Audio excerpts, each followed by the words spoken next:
Welcome to the Blunts and Brews show. I'm your host, Sticc Hyde. Got a special guest today. You know what I'm saying? Trouble the businessman.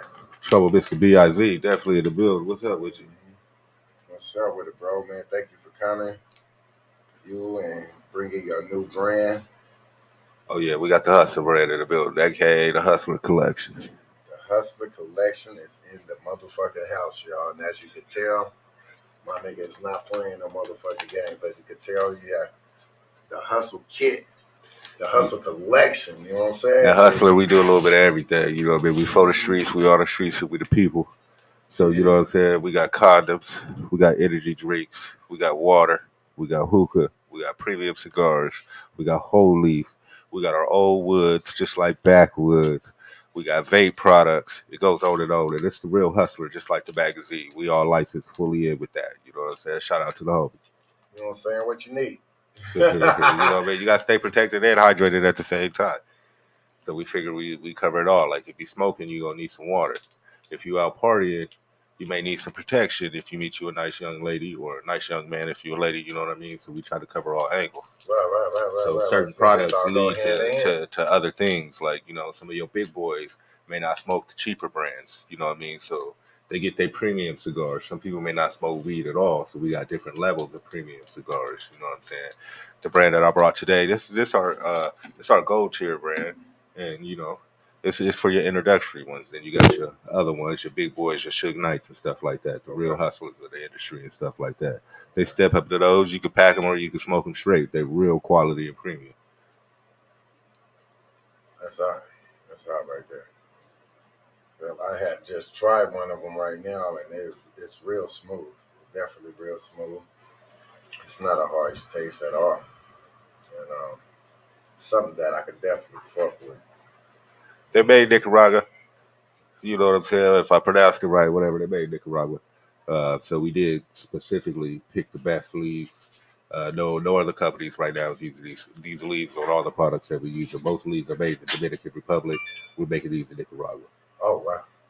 How did you get involved in? What led you to getting involved in this type of business? One of my homies put me on to the tobacco business. Okay. I was in the music business and I was in between some shit. Shit wasn't working out right. He was like, I got an opportunity of a lifetime. Uh, I had a background of marketing at Facebook at the time. I was working at Facebook, and he was like, "If you do A, B, and C for me, like you do for everybody else at that company, I'll make you marketing director of a huge, you know, Fortune 500 company." Wow. So you were actually working on Facebook? Yeah, I was working at Facebook. I was doing the marketing and the advertising on the platform. So you are professional marketer. I was considered a marketing guru for Facebook. Yes, sir. Wow. Certified. It's only like 20 of us in the country. Wow. Only 20 of y'all in the whole country? At that time, but this is a decade plus ago. So, okay. You know. So this is at the beginning of Facebook's peak. Yeah. Oh wow. Employee number so you're responsible for that. Yeah, I got lucky on that. I got contracted in, but I got in there. I was trying to bridge the gap between hip hop music and advertisement on social media. Social media wasn't what it was for music at this time. It was strictly family and friends. So nobody paid attention to anything music that went on Facebook. So I do believe like the Snoop Dogg Snooper Market or Snoop or Swap Meet, whatever you called it, was like the first hip hop thing that we did for that. And I launched that shit and they went bananas in like one day. What was the Snoop Swap Meet type thing? It was when he started selling them Crip shoes at first. Them house shoes, you remember them? So those were the first ones. Yeah. We went on the market. He put up like a regular just store campaign on there. So he put you guys started selling a product. Yeah, but it wasn't hip hop related before on Facebook. So he put products and everybody knew the brand of Snoop. Wow, and then he was able to push the music and the products at the same time because they was familiar with the brand. It worked. Nobody had did that before. Okay. It was frowned upon, like people on the platform wouldn't do that. And as you can see now, other things are being sold across the board. You know, right. Now go hand in hand. Shit like Squatty Potty. Like, I don't know if you ever seen like Squatty Potty on like Shark Tank. It's a little stool that niggas sit on and make you have a proper shit. You shit properly. You know what I'm saying? For real? Yeah. I launched that product on Facebook.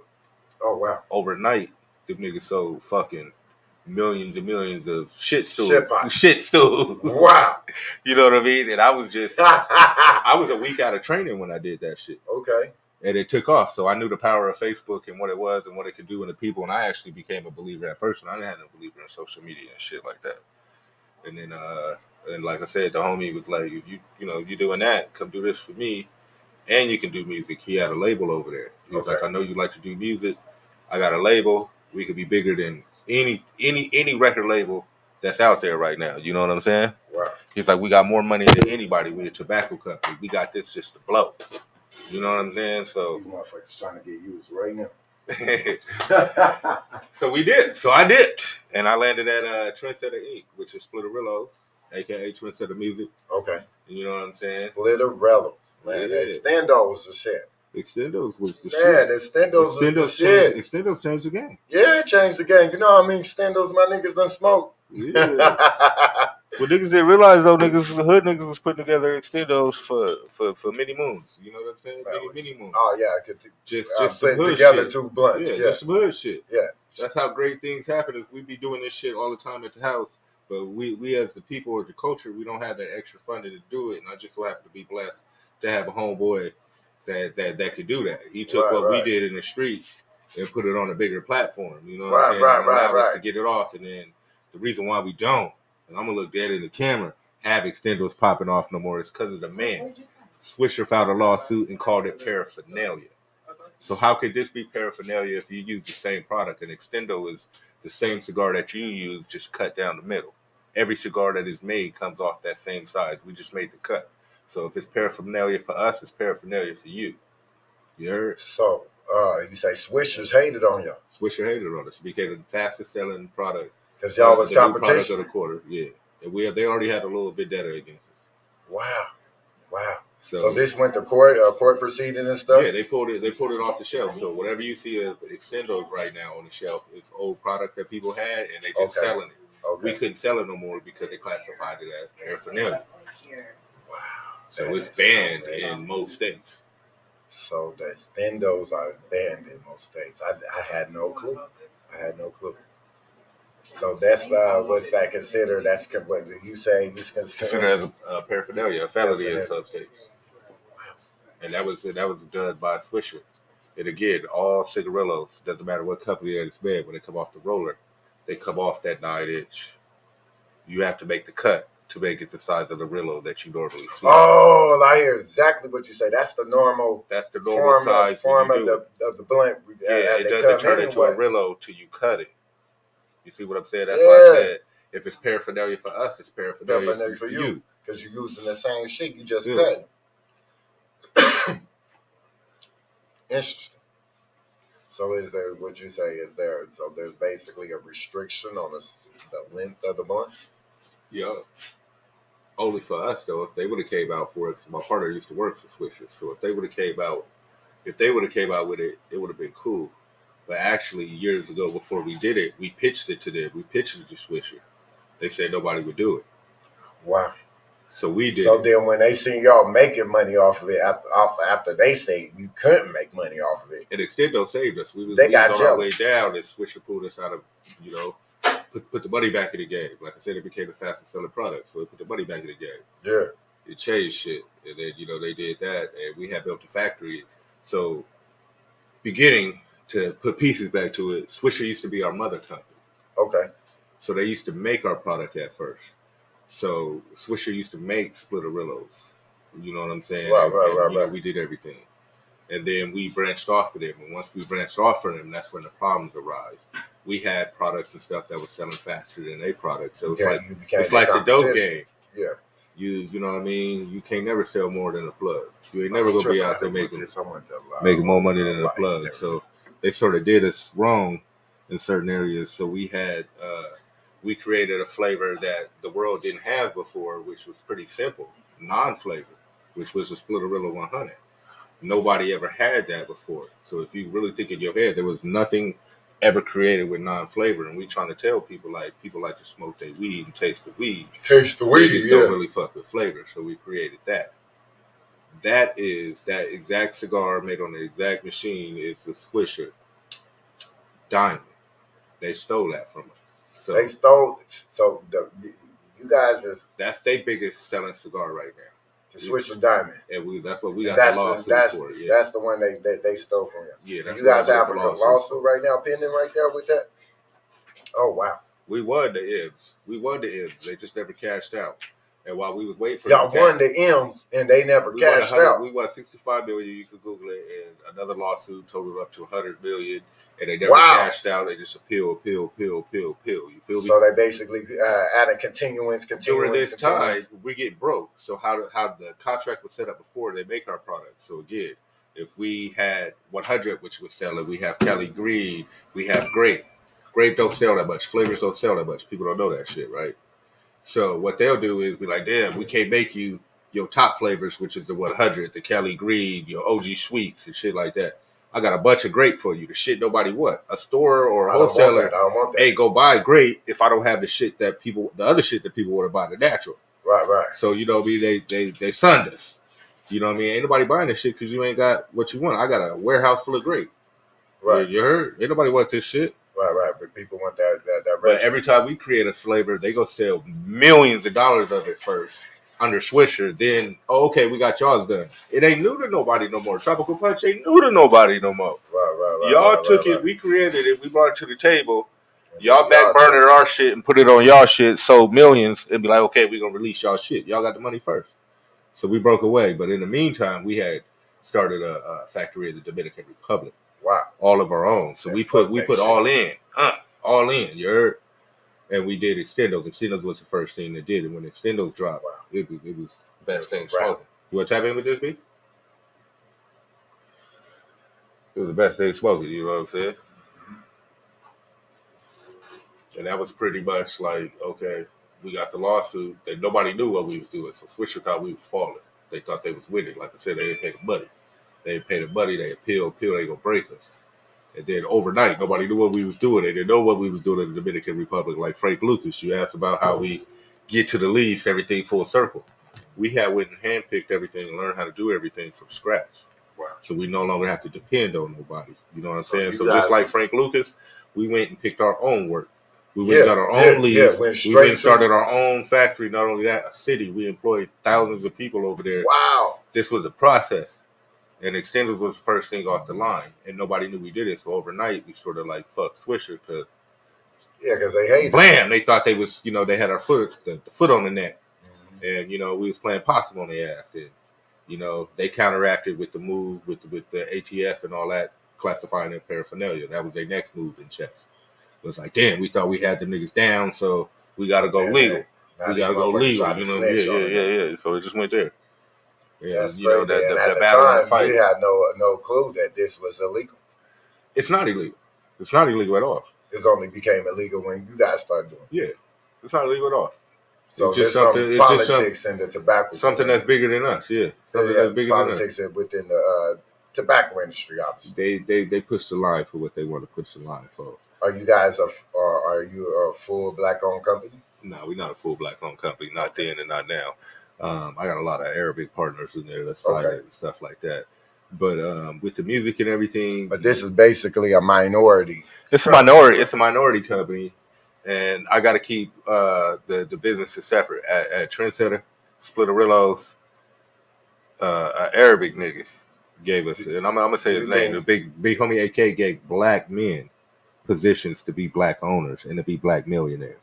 So it wasn't a black company, but it was put in the black direction. It gave black people opportunity to do something. And that was the goal. And that was a conversation behind closed doors. Even Raw used to be part of us. We all was on the same team. And Show Cigar and what's the Good Times. That we were all playing the same team at first before any of these brands existed. Mm-hmm. And we dropped a brand.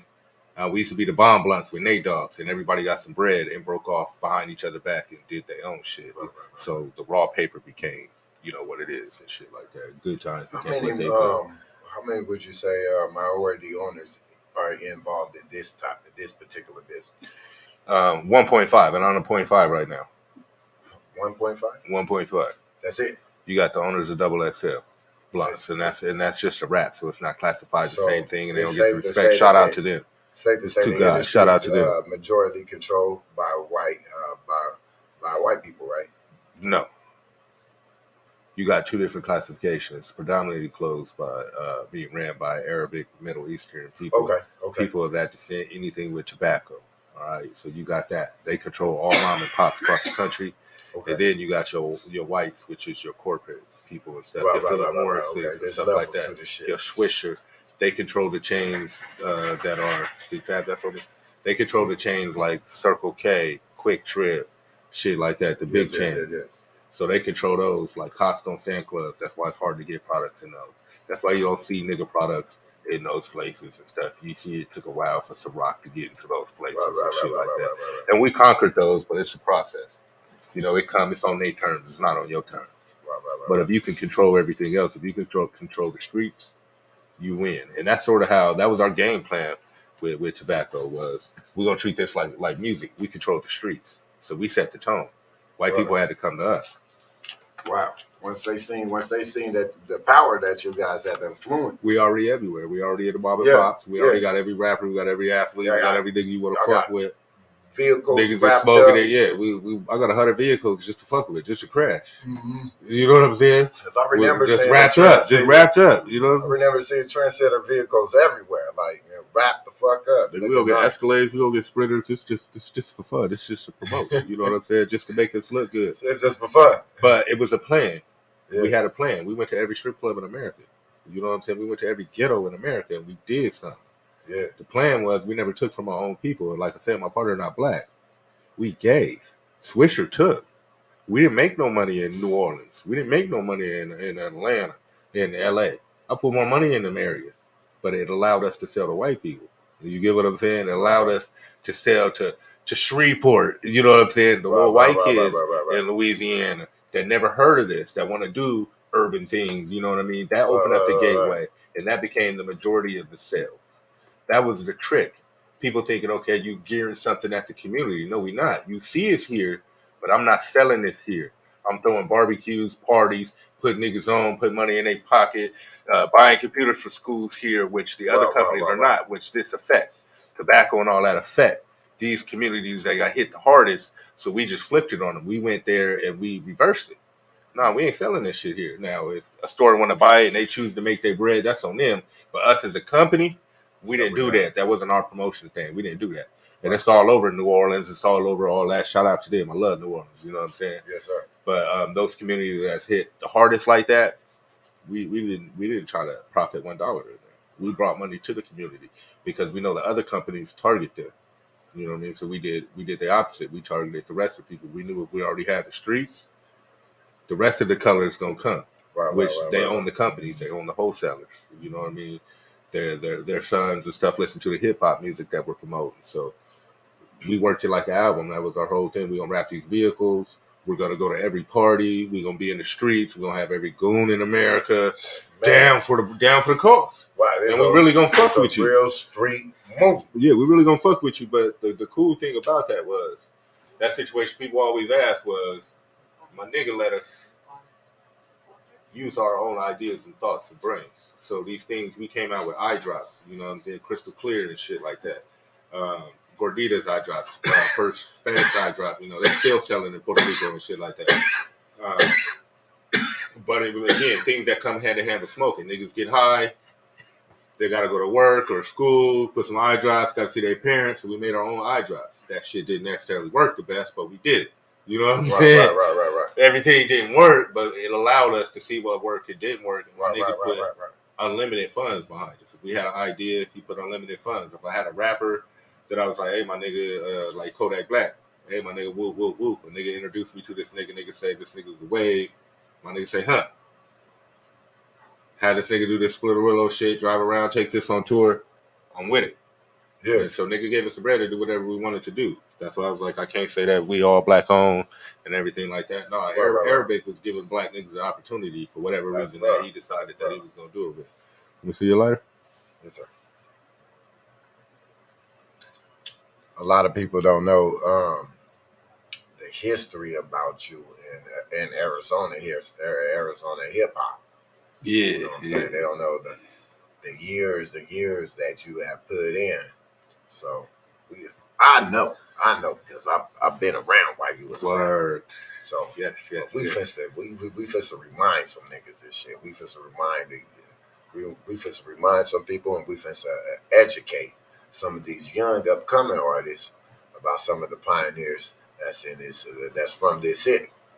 You know what I'm saying? You definitely one of them. Your whole crew. You the lyrical G. Lyrical G Click. You know what I'm saying? GCLEICK. Shout out to them, my nigga Chaos Playboy. You know what I'm saying? I fuck with them a long way. They definitely a big part. I wish they was here with me, but you know, they doing other shit. Mm-hmm. Actually, them niggas dropping projects with Crown and with Crown Entertainment, Beaner One and DJ Transo. Okay. You know, they helped put out our first project, so shout out to them also. You know what I'm saying? Beaner One and DJ Transo. Yeah, them my niggas, like 20 years of the game, like you know what I'm saying? And shit, G Click was, to me, that's like the foundation for everything. That's like young wild trouble. Yeah. You know what I mean? That's young. That's young trouble. When I was doing them albums right there, even before those albums dropped, that was 5-10 years of built up frustration in the streets, doing shit, hungry, before rap was cool. You know what I'm saying? Before rap was cool, so it wasn't like this era, you gotta take niggas back. Niggas wasn't rapping. It wasn't even cool to say you was a rapper. Niggas thought that shit was corny. You know what I'm saying? So it was like, we did it from there. That's from my G Click. Right. There wasn't that many people out here rapping back in the day, like it is now. You know I moved out here 96, 97. So it definitely wasn't. You got your hitters that are still around, but just in general, as an all, nobody was rapping. Like for the whole public, rap wasn't cool. Right. So in that era, in the late 90s, rap wasn't cool. You know, you had a better shot of being a motherfucking basketball player than being a motherfucker. Hell yeah. No, my nigga had hoop dreams, football dreams. Basketball we was hungry and we was in the streets, and I guess that era was a little bit different. We was on that real Pac shit. Everybody was on that Pac shit. And me coming from Southern California, I was right next to all that shit. So I was being brought up and being around that whole death row scene, or you know, the Southern LA scene that people grew up on. And when I got relocated out here, I was in a record situation, and I was like, all right, I was in a bad situation. So I was like, how could I make my situation good? I'm gonna try to make Arizona home and do everything just like I was back home there and make the scene what it is. But the only problem was there wasn't a lot of outlets. I had the energy, I had the hustle. There just wasn't a lot of outlets, you know what I mean? Especially back in the days, back then in the 90s, early 90s, the 90s period. The hip hop scene out here, there was only a few spots that you could really even perform at. Yeah, I just rap with anybody that wanted to rap. We had bars. We had this, that, the other. We either had sister bars. You know what I'm saying? Like we wanted to meet everybody, do everything. Like you had niggas that's going on. They changed their names and shit. You had Big Five niggas. You had M.E. and them, which was I forgot what their group shit name was. What all they shit. But shout out to them, Flossie and M.E. I forgot the name of that shit off the top of my head, but. They had a gang of shit, y'all. Phoenix Sector. Y'all niggas was deep. Niggas was deep. Nigga, I can't even recall, nigga, y'all, a time when y'all went 20, 30 deep on stage and shit like that. Sector, it was like the Arizona Wu-Tang. I was just telling my nigga in the car, I was like, this niggas like the Arizona Wu-Tang. That's what niggas used to say, the Arizona Wu-Tang. It was deep as fuck. All kinds of different styles and shit. But it was different music and different time, like different radio. To be on radio was a big deal. Yeah, being on the radio was a huge deal back then. You know what I'm saying? If you was on the radio, it felt like you was winning. And that's what I took advantage of when I came out here, was the opportunity. I met some people that was tied in with the radio, so I got blessed where I was doing stuff with the radio station, and I was connected with people fresh off the streets of California in a new environment. So I was meeting people. I got ready to you know what I mean? I ran into other people that was behind the scenes doing shit. They put me in places with all the right people.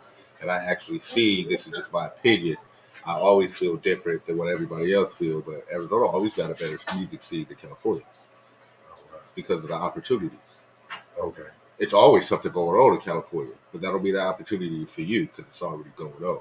You get what I'm saying? The opportunity in space is already taken. So out here in Arizona, it was wide open. It was just opportunity. There was nothing going on per se. There was always something going on. Y'all always had something going on, but it wasn't buzzing like these other markets and shit. So I tried to jump in and get in where I fit in. But I always tell people like, hey, nigga, this wasn't no easy battle, nigga. I met some of the most talented people, and my best competition came out of Arizona as we played this platform. You know what I'm saying? As we played this game, like, yes, sir. And I know a lot of niggas that came out of Arizona that ghostwrite or was a heart of another nigga's situation. Hannibal left. Yeah. Yeah, my nigga. I didn't know Hannibal let ghostwrite. Yeah. That's dope. Hannibal did a lot of bone shit. For real, what? Yeah. Hannibal be twisted. He be spitting. A lot of shit. He did a lot of projects. Yeah? Yeah. That's incredible. Shout out to Hannibal. Shout out to Hannibal. That nigga crazy, though. I ain't talked to him in a minute. I need to call that nigga. Shout out to Hannibal, man. But yeah, he dope. I mean, it's a ton of people. And I remember when Hannibal first came on the scene. And, that was my Dub Deuce Mafia days. Yeah. I was already moving around. And I'm like, let me see who Hannibal is. You know what I'm saying? That's like we met a lot of niggas. Just think about all the niggas that got signed or was a part of another nigga situation that came to Arizona. You know what I mean? You got your hot rods. You know what I'm saying? You got your Juice, Richie Evans and shit like that. Just a lot of people just was pulled out of here. And then you got people that, Lil Sean and shit like that. You know what I mean? Shady 45, he became a program director of Shady 45, which is one of the biggest radio station platforms in the world. Came right out of here. This is a nigga that we fuck with. Oh, for real? Bootleg Kev. Damn. Bootleg Kev out of Arizona. He was a nigga that was, you know what I mean, a lower end person at the radio when everybody else is on there. Now he the biggest nigga in Florida at the radio station PD. You know what I mean? Yeah, created. These all niggas that came out of these areas that we was mingling with at the time. You know, every rapper and athlete had a situation out here at one point in time, but it never bubbled. Nothing for nobody ever bubbled out here that they did, but it was always something going on heavy and a lot of money going on out here. Like people was like, I'm gonna move to Arizona. All your stars was moving out here at one point in time, like in the early 2000s. So everybody was out here. They trying to keep it on the low. This was their low key spot. Yeah, you know what I mean? Keep it on the low. They don't want to let niggas know. Yeah, they don't want and then do all that other shit. I lost the ladder. I got the ladder. They don't want to fuck bitches and do all that other shit. Low key, how they family and shit out here. You know, right. The Ice T's and everybody want to be low key, corrupt. Everybody want to be low key in Arizona. Yeah, man, we trying to blow this motherfucker up, but they trying to keep it Beach was out here doing a club thing. He had a club thing. Yeah, that Ocean. What's that? Ocean 24 I can't even or something. remember, man. I did so much party. Scottsdale. Yeah. I did so much party down there, motherfucker. But Swiss had it on lock. It was a nice club. We brought Cassidy out here and shit. He brought a lot of celebrities out there. And that's part of the scene. Like all those cats was recording in Salt Mine and shit, and people like just now thinking that Salt Mine been buzzing. Salt Mine always been buzzing. Yeah, so Salt Mine, they done recorded Michael Jackson.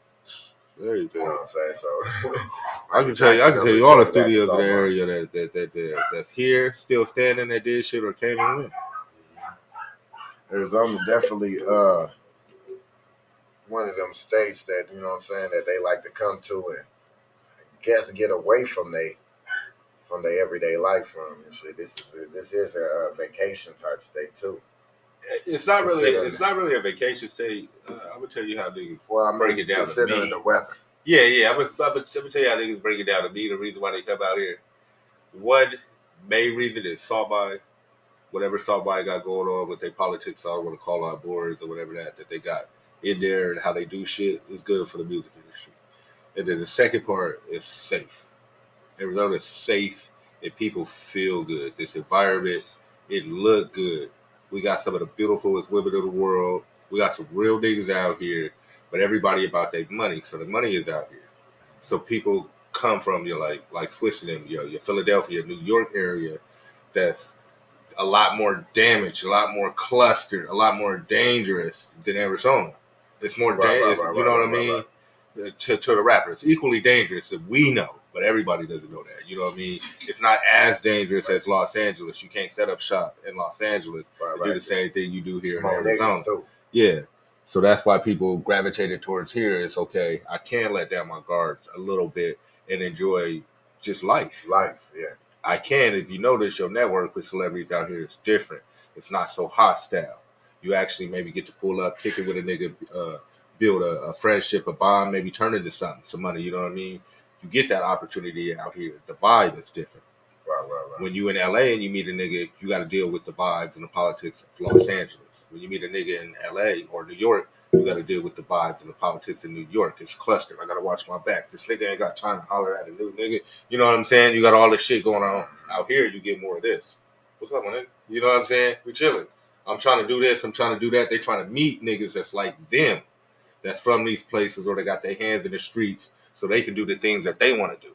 You know what I mean? Right. And that's what people come out here. It's like, shit, I'm going to come out here. I got to watch my back. I just got this bread. Niggas at home see I got this bread. They're going to be all up in my shit. I'm going to move to Arizona, do my project in the studio that everybody recommend. And you know what I mean? I could poly out here, go to the club, do my business, and you know what I mean? That's why a lot of the celebrities tell me they come out here. And that's their reason. It's safe. Safe, and they can focus on their music. They can focus on their music. They can focus on their business, changing their life. A lot of artists and shit that I moved out here came out here to change their life. So when I was managing a few artists and stuff like that, they was fresh out the penitentiary, so they couldn't do things. LA was a bad move, you know what I mean. New York was a bad move. You go there, you stuck in your old ways and stuff. So at least they had to jump in their car and drive 4 to 6 hours to get back to LA. So I always placed it here. Even like the DMX situation, I was the main one voting for Arizona. I knew it would be a safe place for him. You know what I mean? A good place where he could stretch out, do his thing. Damn, it was sad what Arizona did to DMX show. I don't know what they do. What they do that shit ain't like this ass up. Took a lot of years away for that man. Nah, I mean, he is what he is. X is a real nigga, I think. I know he was out there. He was and X. If you take away his name and what his celebrity status was when he came out here, he did what any nigga gonna do. You know what I mean? So a lot of niggas talk bad about his stint in the county and how he owed niggas money on the books, blah, blah, and talk bad about X and nothing like that. I'm just putting it out there. But I'm like, okay, what does any nigga in the county do? He gonna get over on anybody that he can get over on that he can get over on. You know what I'm saying? What make you exempt from the fucking rule? That just so happen to be DMX. You just know the nigga, yeah? They can't do that shit in jail. But again, you got a nigga that's X. He go by his own politics. He like, ain't none of these niggas gonna slap the shit out. You know what I mean? So I'm gonna just take it, or nigga, I'm gonna just say I'm gonna owe you and never pay you. Shit, that's out of nowhere. It just depends on who you do it to. But yeah, I mean, he did what niggas do. That's why I said if you take a celebrity status off, he did what niggas do. Some niggas do it, some niggas don't. But you dealing with that type of personality and that type of environment, expect those type of things. You know what I mean? It don't matter who a nigga is, expect that shit. It's jail. Right. You know, but I think out here, he gave niggas fair shot on the street while he was out here running around, living and doing that. I say the nigga gave nothing but love. I never seen a nigga in a bad situation. I heard that he gave a lot of love out there, even in prison and shit. Yeah, that's why I said everybody got their own version. I've never seen X, or I've heard of X not doing something that I thought maybe was weird. Like, nigga, damn, you over there? Damn, you doing this? I just say it's sad. You rolling with this? It's sad that Arizona took so many good, fruitful years from the brother. the state, yeah. The state. Oh, yeah, they did that nigga wrong, man. They did that nigga wrong. All that shit was petty, but they want to make example. The dog, all that shit, they want to make example. They want to stay on the news. He got out of prison and shit. I remember he got on the news. He said, kids. He said, this is for the kids. He said, don't go to Arizona. Hey, stay the fuck out of Arizona. Everybody used to have that shit. What was it? Couple vacation, leave on probation type shit when you go to Arizona. That's what they used to say. That shit used to be true, though. Same with other athletes. As soon as he got out of prison, he said that. Then next thing you know, they locked him up again. I was like, damn, Arizona. All the athletes, all the Phoenix Sun players, the Cardinals players, they get out here, they go to prison, go to jail. Like probably about like 10 years out here in Arizona, like 2 different stints. I think he did 5 years both times. I don't know. I can't even keep track. I know he did at least probably. I think he did a couple. I think it was less than that. Maybe 2. I think he did less than that. I know they didn't show him no mercy. They didn't show him no layers. He did 2 stints here. I think the only one that they showed leniency was Wade. They let Wade do his time in New York, so they read his shit concurrent with New York. So Arizona was the only one. Wade is the only one they gave love to. He had some power. Had some power to get him off. I just think that New York was more dominant. They couldn't take him at the same time, so they read it concurrent. Like, fuck it. New York's gonna teach him a lesson. I know I damn sure would want to go to jail in New York. Right, I wouldn't want to go to jail nowhere, honestly. I was living out there in that bitch. You like, hell nah. That shit I seen that documentary with Khalif, what's his name? Khalif Bowen or something like that. What's his name? Khalif Bauer, yeah. Yeah, Jay-Z put it out. And they was talking to, man, they did that brother dirty. I ain't checked it out. I gotta check it out. What they do? They was basically talking about his brother went through so much shit for something that he didn't even do. Then he went to prison and shit. He had to fight so many fights. They did him dirty. The guards was just letting him. Oh, the Netflix joint. Yeah, the little black nigga with the bald head. Yeah. Not that one. But he went in there for the shit that he didn't do. Did he? Yeah. He ended up getting out later on, or he ended up getting killed. One of the two. What was it? Yeah, killed himself. Yeah. I know what you're talking about. He can't live out. He was institutionalized. He can't live out here no more. You know what I'm saying? Because shit that they fucked him up so much in there that he can't even. You know what I'm saying? He can't get himself to. You know what I'm saying? Just brought him to kill himself. I tell you one thing. I used to live out there. If you ain't made for that shit, you don't know that shit out there. It's not out here. It's not LA. Mm-hmm. Go straight. Go to school. Be a good citizen. Pay your taxes. You wouldn't understand that. Not saying you ain't built for it. You just wouldn't understand it. So it makes you weak. You know what I mean? You got a lesser up than the rest of the niggas there. They know 10,000 niggas in that motherfucker when they get in there. All them niggas in their projects that they grew up with that they ain't seen in a decade. They in there. If they ain't dead, they in that bitch. You don't know all them people. New York, Philly, all that. That's too many people. That's too many kingpins. Yeah. That's too many niggas with power. You just can't compete. So you don't. Yeah, if you don't have that history and you don't have that shit, good luck. They already put together. They already got shit moving. You could be the toughest nigga in the world.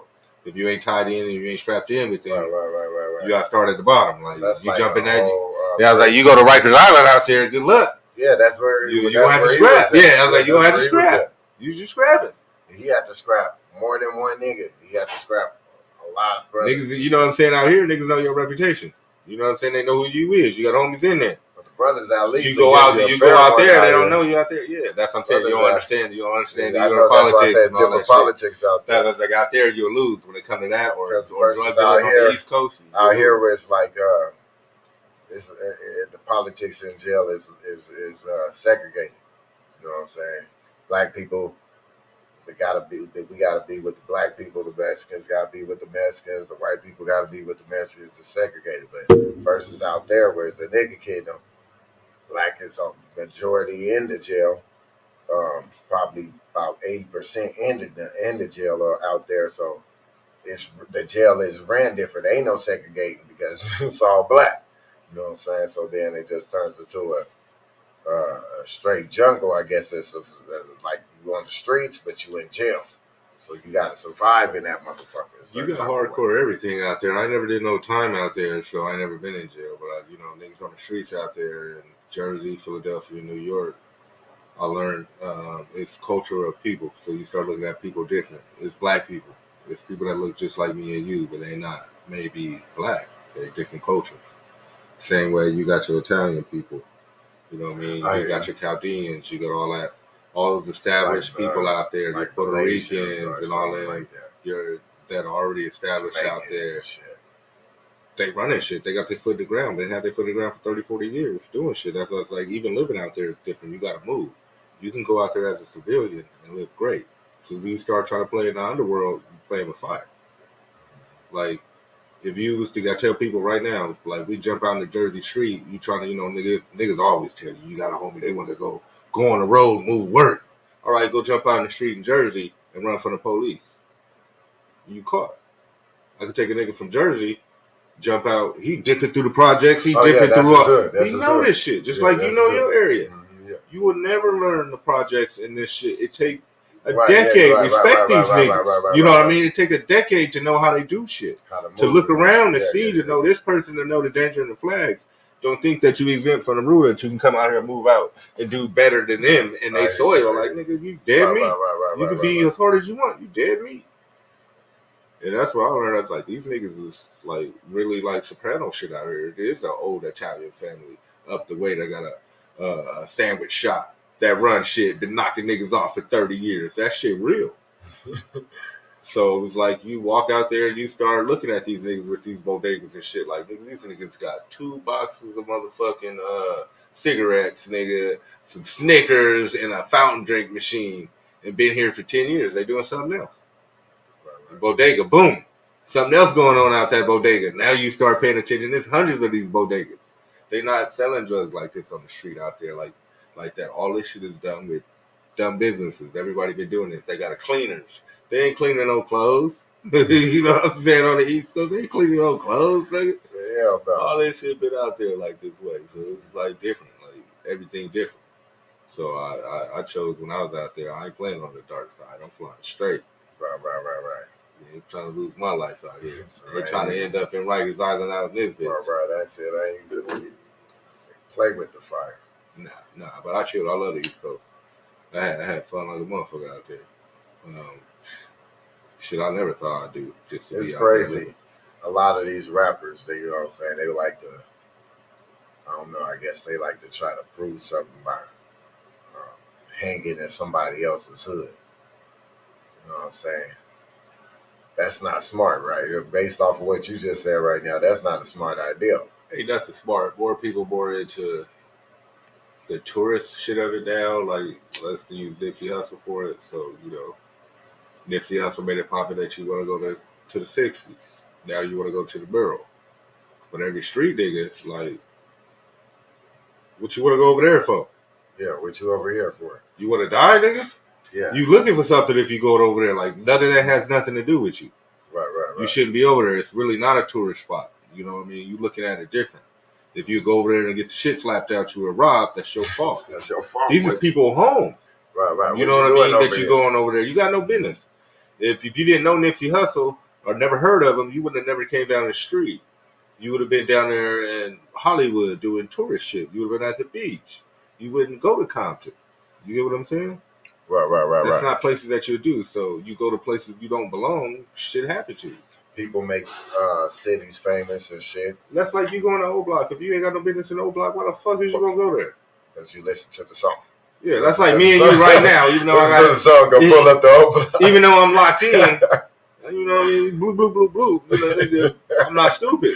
Right. Don't die tonight. Like, just like me and you. You ain't got to be a rapper. You ain't got to be nothing. If we was out in the streets, especially in our heyday, nigga been in the corner too many times. Who the fuck is you? We don't know you. We ain't go to school with you. You don't live around here. You know what I mean? Yo, what you doing? Yeah. You got a whole lot of questions to ask nigga right now. Boss or something, nigga, what's up? Who you plotting on? For what? Hell yeah. Again. Pass that down.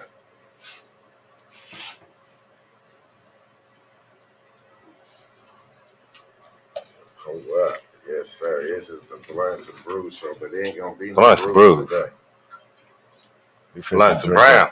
Yeah. Take a nigga down. Yeah. That Brown is that shit.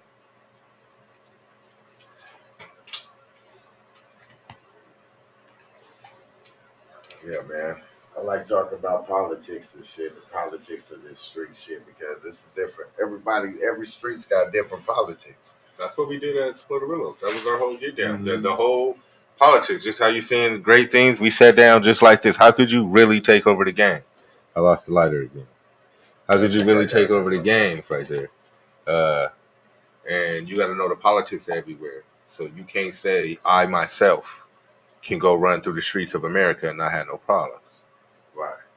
But if we get a hitter in every major city that's you know do what it do, now collectively we them niggas. You know what I'm saying? And that's what we was doing with the Splitterillo shit. Like hood to hood, we really found all the rappers and all the goons from hood to hood. That was the plan. That's how we gonna take over the streets.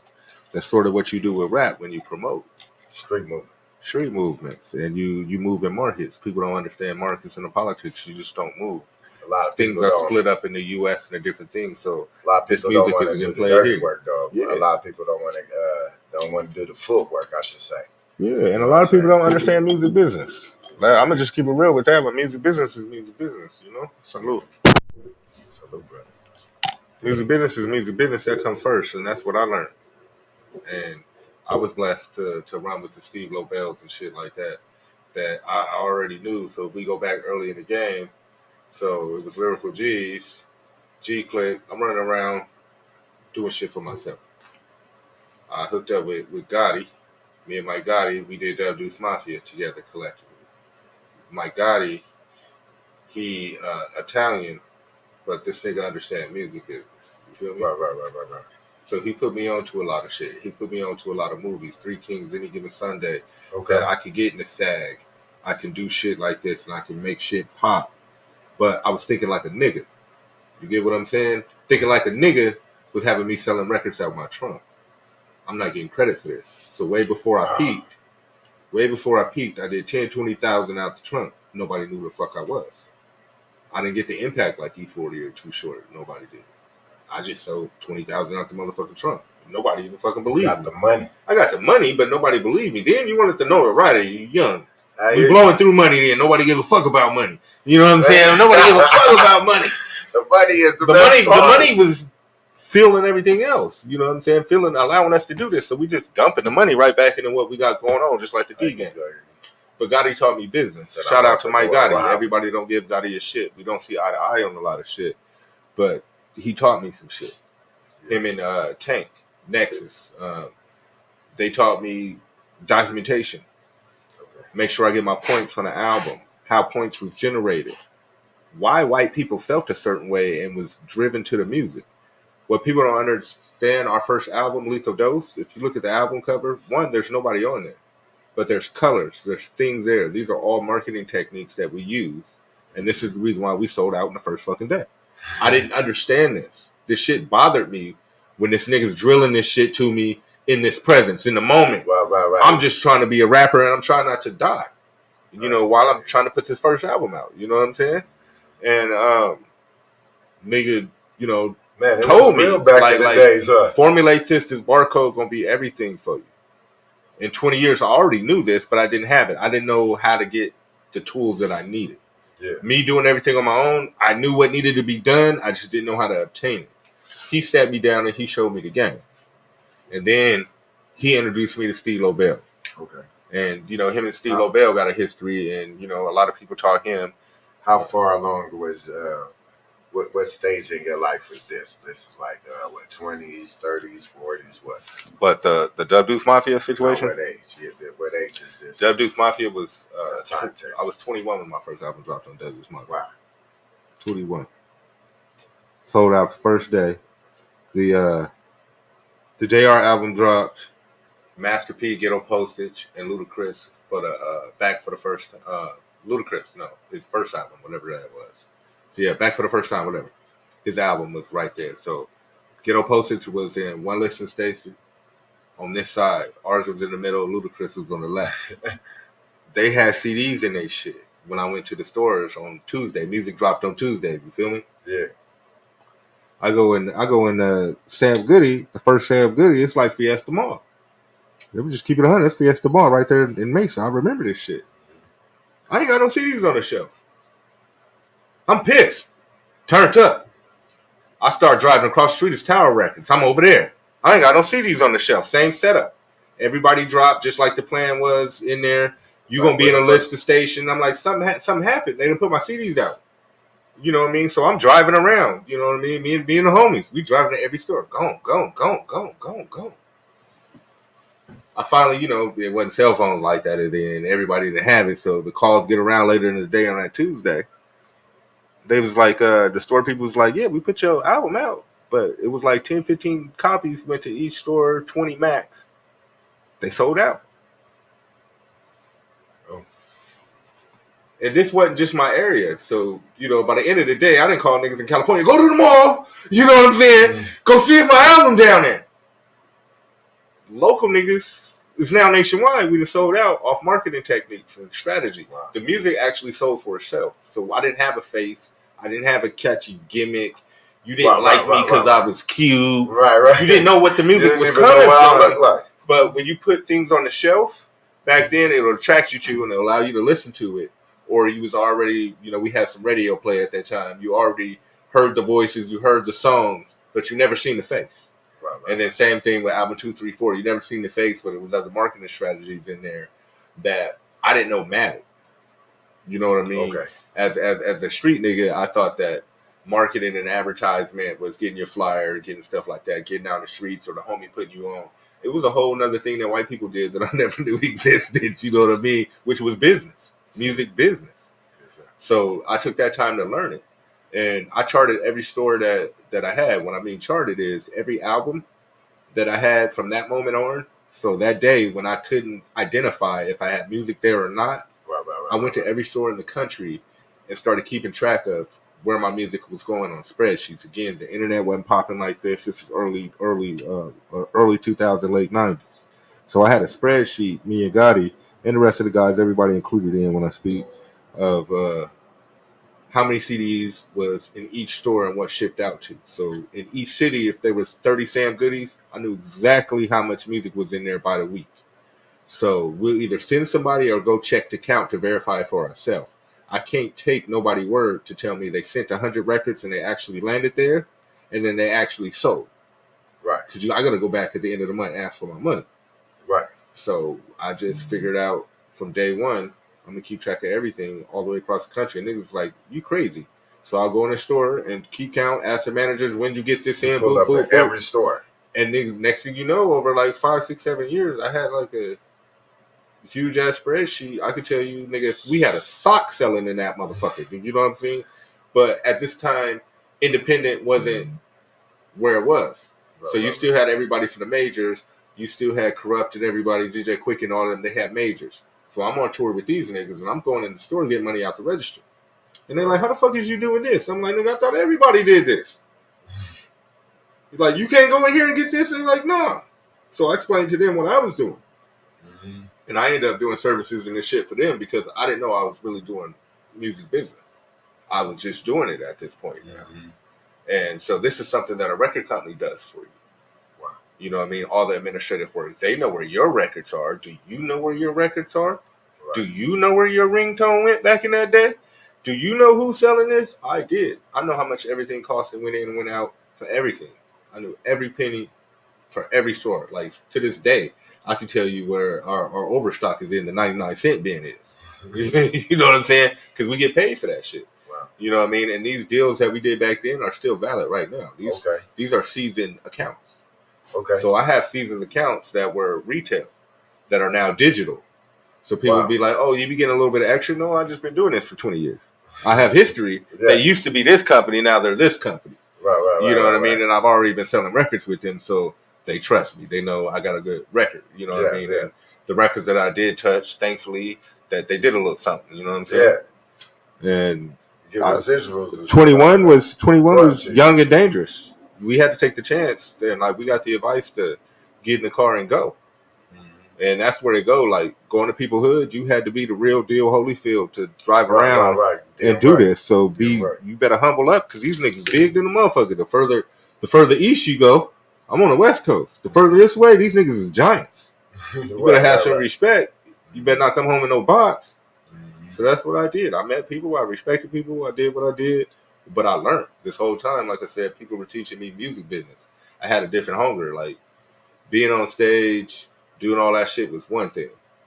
Once somebody told me and actually showed me the difference, that if I wouldn't have made that move with Gotti, people always think, why you made that move with Gotti? Gotti was the first person that truly told me I can get $10.50 per record. I ended up getting $11.25 max on a record, and that was through Virgin. But $10.50. As black people, you thinking of the lump sum of the advance that you about to get. Oh, nigga about to give me 100,000. You ain't, in them days, you ain't gonna get the million unless you tied in with something. But, niggas getting 100, 200,000 and then, getting points or getting a little bit of change, a quarter, this, that, and the other. No, we getting the whole thing. Because it's our company, it's our business, it's our brand. When I'm 100, I'm gonna still get the same thing. If these records live to be the test, I'm gonna still get the same thing. I'm gonna be the one getting the residual. Right now, everybody's tied into YouTube. This is what everybody got the game fucked up at. When you 100 and you put down this microphone, when you 40 right now, and you decide you ain't gonna want to do this shit, and you ain't keeping up with it no more, guess who getting? As long as somebody tuning in watching that content, YouTube getting the world's content money. They ain't reaching out giving Sticc Hyde a check. You know what I mean, for some shit that he did in 2022. But it's still money being generated off that if that's being streamed or that content's being useful. Right. So we just became that. We wanted to make sure we got all our money for everything that we did. Right. And we did it in smaller volume as people was doing it in bigger volume. But we got the bulk of our cash. And we learned a lot. Like I learned the retail game in and out.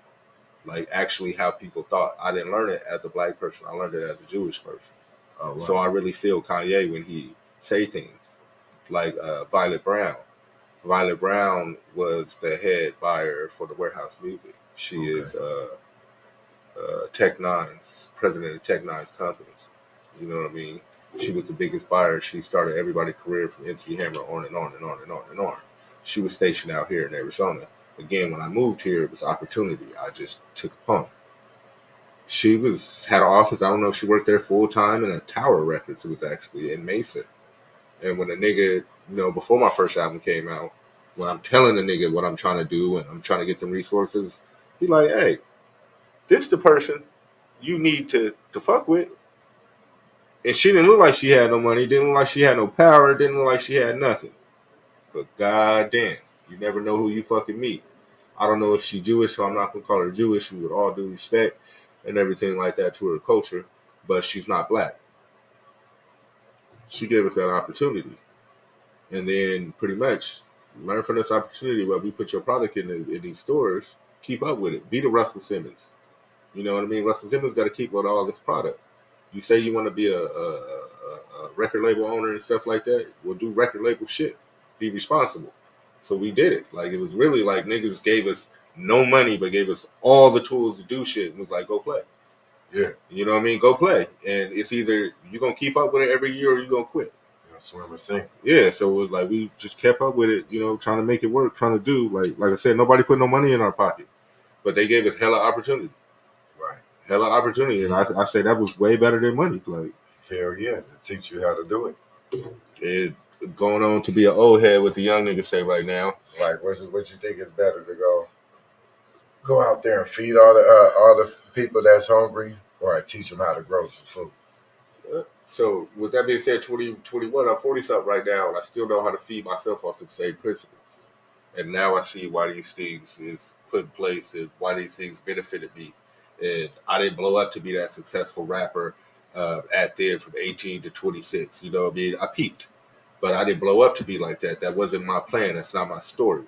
But I got so much information and so much knowledge, so much tools, so much history from there, so much experience that I'm using this in my 40s to sell products, to do things like Hustler and shit like that, and to know how it works, and to actually know how to do business, know these people, and know how to talk to these people. Every board meeting that I went to, it was shit. I didn't have no representation till 2012. I did everything myself. You did everything. I had to write everything myself. I didn't have no assistants. I didn't have everything. In 2012, I turned up and was like, all right. And I still didn't feel comfortable because you spent so many years doing everything by yourself. You know what I mean? You have to write all your shit down on paper. You got to write your thoughts out. You got to write your dreams out. And that's what I tell people, like right now, is a lot of people don't write their dreams out. So you can't see them. How could you reach them? Everything obtainable. Nobody different from anybody else. It's just people choose to push through and go harder than the next on opportunities. You know what I'm saying? But I always say the same opportunities out there for everybody, and that's excluding me. So areas that I failed in and shit like that, that's me. I didn't push the ball. I didn't go to the NFL or the NBA because I didn't press the limit. You know what I mean? If you would have pressed the limit, I guarantee you would have won. Because you always see a motherfucker in the NBA, you'd be like, how does this motherfucker make it? And niggas went to practice lived it, breathed it. I got partners in the NFL. They lived it, breathed it. Same way we did the street shit and the rap shit. We lived it, we breathed it. Everything was this. Kept on doing, being consistent. You know what I mean? I cared more about and get you anywhere, going to do music than I cared about doing anything else at one point in time. I'm going to be in the streets. I'm going to be the best rapper that I can be. I'm going to dominate all areas. I'm going to master this business. I'm going to figure out how to get on MTV. I'm going to figure out how to get on BET. Every day was, if I seen somebody else, like when sponsorships came in the game, I think it was like some heartburn, like Protosac or Protolac, whatever the thing was. They had some shit they were sponsoring niggas. I seen niggas get money from these niggas. I was like, damn. If the big boys get sponsors, I need sponsors. I try to mimic everything that the big boys was doing as it came in. If they needed, I did it and did it at a smaller level. You know what I'm saying? To benefit me all the way down from features and shit like that. Shit, if they could do a feature, I could do a feature. I'm gonna just do it at a smaller level and capitalize as much as I can, make it good for me. You know what I mean? I ain't Pac, but shit, I might be Pac where I'm from. You know what I'm saying? Right, I'm somebody, nigga. You know what I'm saying? I might be Pac where I'm from. Somebody you need to pay for. Shit, I got a price for you. And then shit, in the Dub Deuce days, early older days, that's how the Bo Thugs and Harmony getting signed to Mo Thugs and shit came along. So building that shit, it was the West Side Connection tour. Some shit happened. Lazy Bone and Busy Bone was doing the Bone Brothers shit, and Busy Bone didn't make it to the event. And you know, we held the pieces together and we made sure Lazy did the. I ain't gonna go into the long story of that. We made sure that the tour went on and everything, but my nigga, we already had history. We was going on big tours and shit together. The Mo Thug and we doing all the shit together and we doing everything, but niggas didn't know like the business was tied in like that. You know what I'm saying? Right. Niggas thought I always had somebody behind me, and I'm like, nigga, I'm out in these streets by myself. But Lay was the first nigga to give me like a real solid opportunity. And when he gave me the opportunity, I'm like, nigga, to be the president of Mo Thug Records. Right. That is right. All hell broke loose. That was for me right there. That gave me an opportunity, but nobody gave a fuck. That was the other thing. Nigga gave me free reign to a company that sold millions and millions of motherfucking records, and said, "Here, you and CAZ, when he get out of prison, all this you," and gave me the rules. You know what I mean? Finally put me on. We was already locked in. But he fully put me into, the whole play and everything, and gave me, you might as well say, gave me the keys. Because he trusted me and seen, from the incident that I'm telling you that we had shit locked in. Like I said, I can go to the store and get money out the register. Yeah. So he ain't never seen that and was like, all right, these niggas not playing. We been on tour. Rest in peace, my nigga Mustafa, Bodyguard. We did everything together, but it didn't lock in with niggas for a minute. And he gave me that opportunity, and I took it elsewhere. And, we was a company that at that time, Mo Thug, let's say, this started in 2004. But I didn't become president of Mo Thug till 2006. I was a part of Mo Thug since 99. Okay. But I never did nothing. Okay. Nothing that anybody remembers that's significant that we can do, but always be around a situation. No, you know what I'm saying? In the background, you was that guy. Yeah, just always in a situation, but I always had my own thing on, and nobody gave a fuck about what I was doing forever. Right. You know what I mean? It was just like, again, blessed to be in a situation. If you make something out of it, that's you. I'm one of many people that they put around some situations. Some people that's in your top 20. But we all had the same opportunity. We just did different shit with it. You know what I'm saying? Right.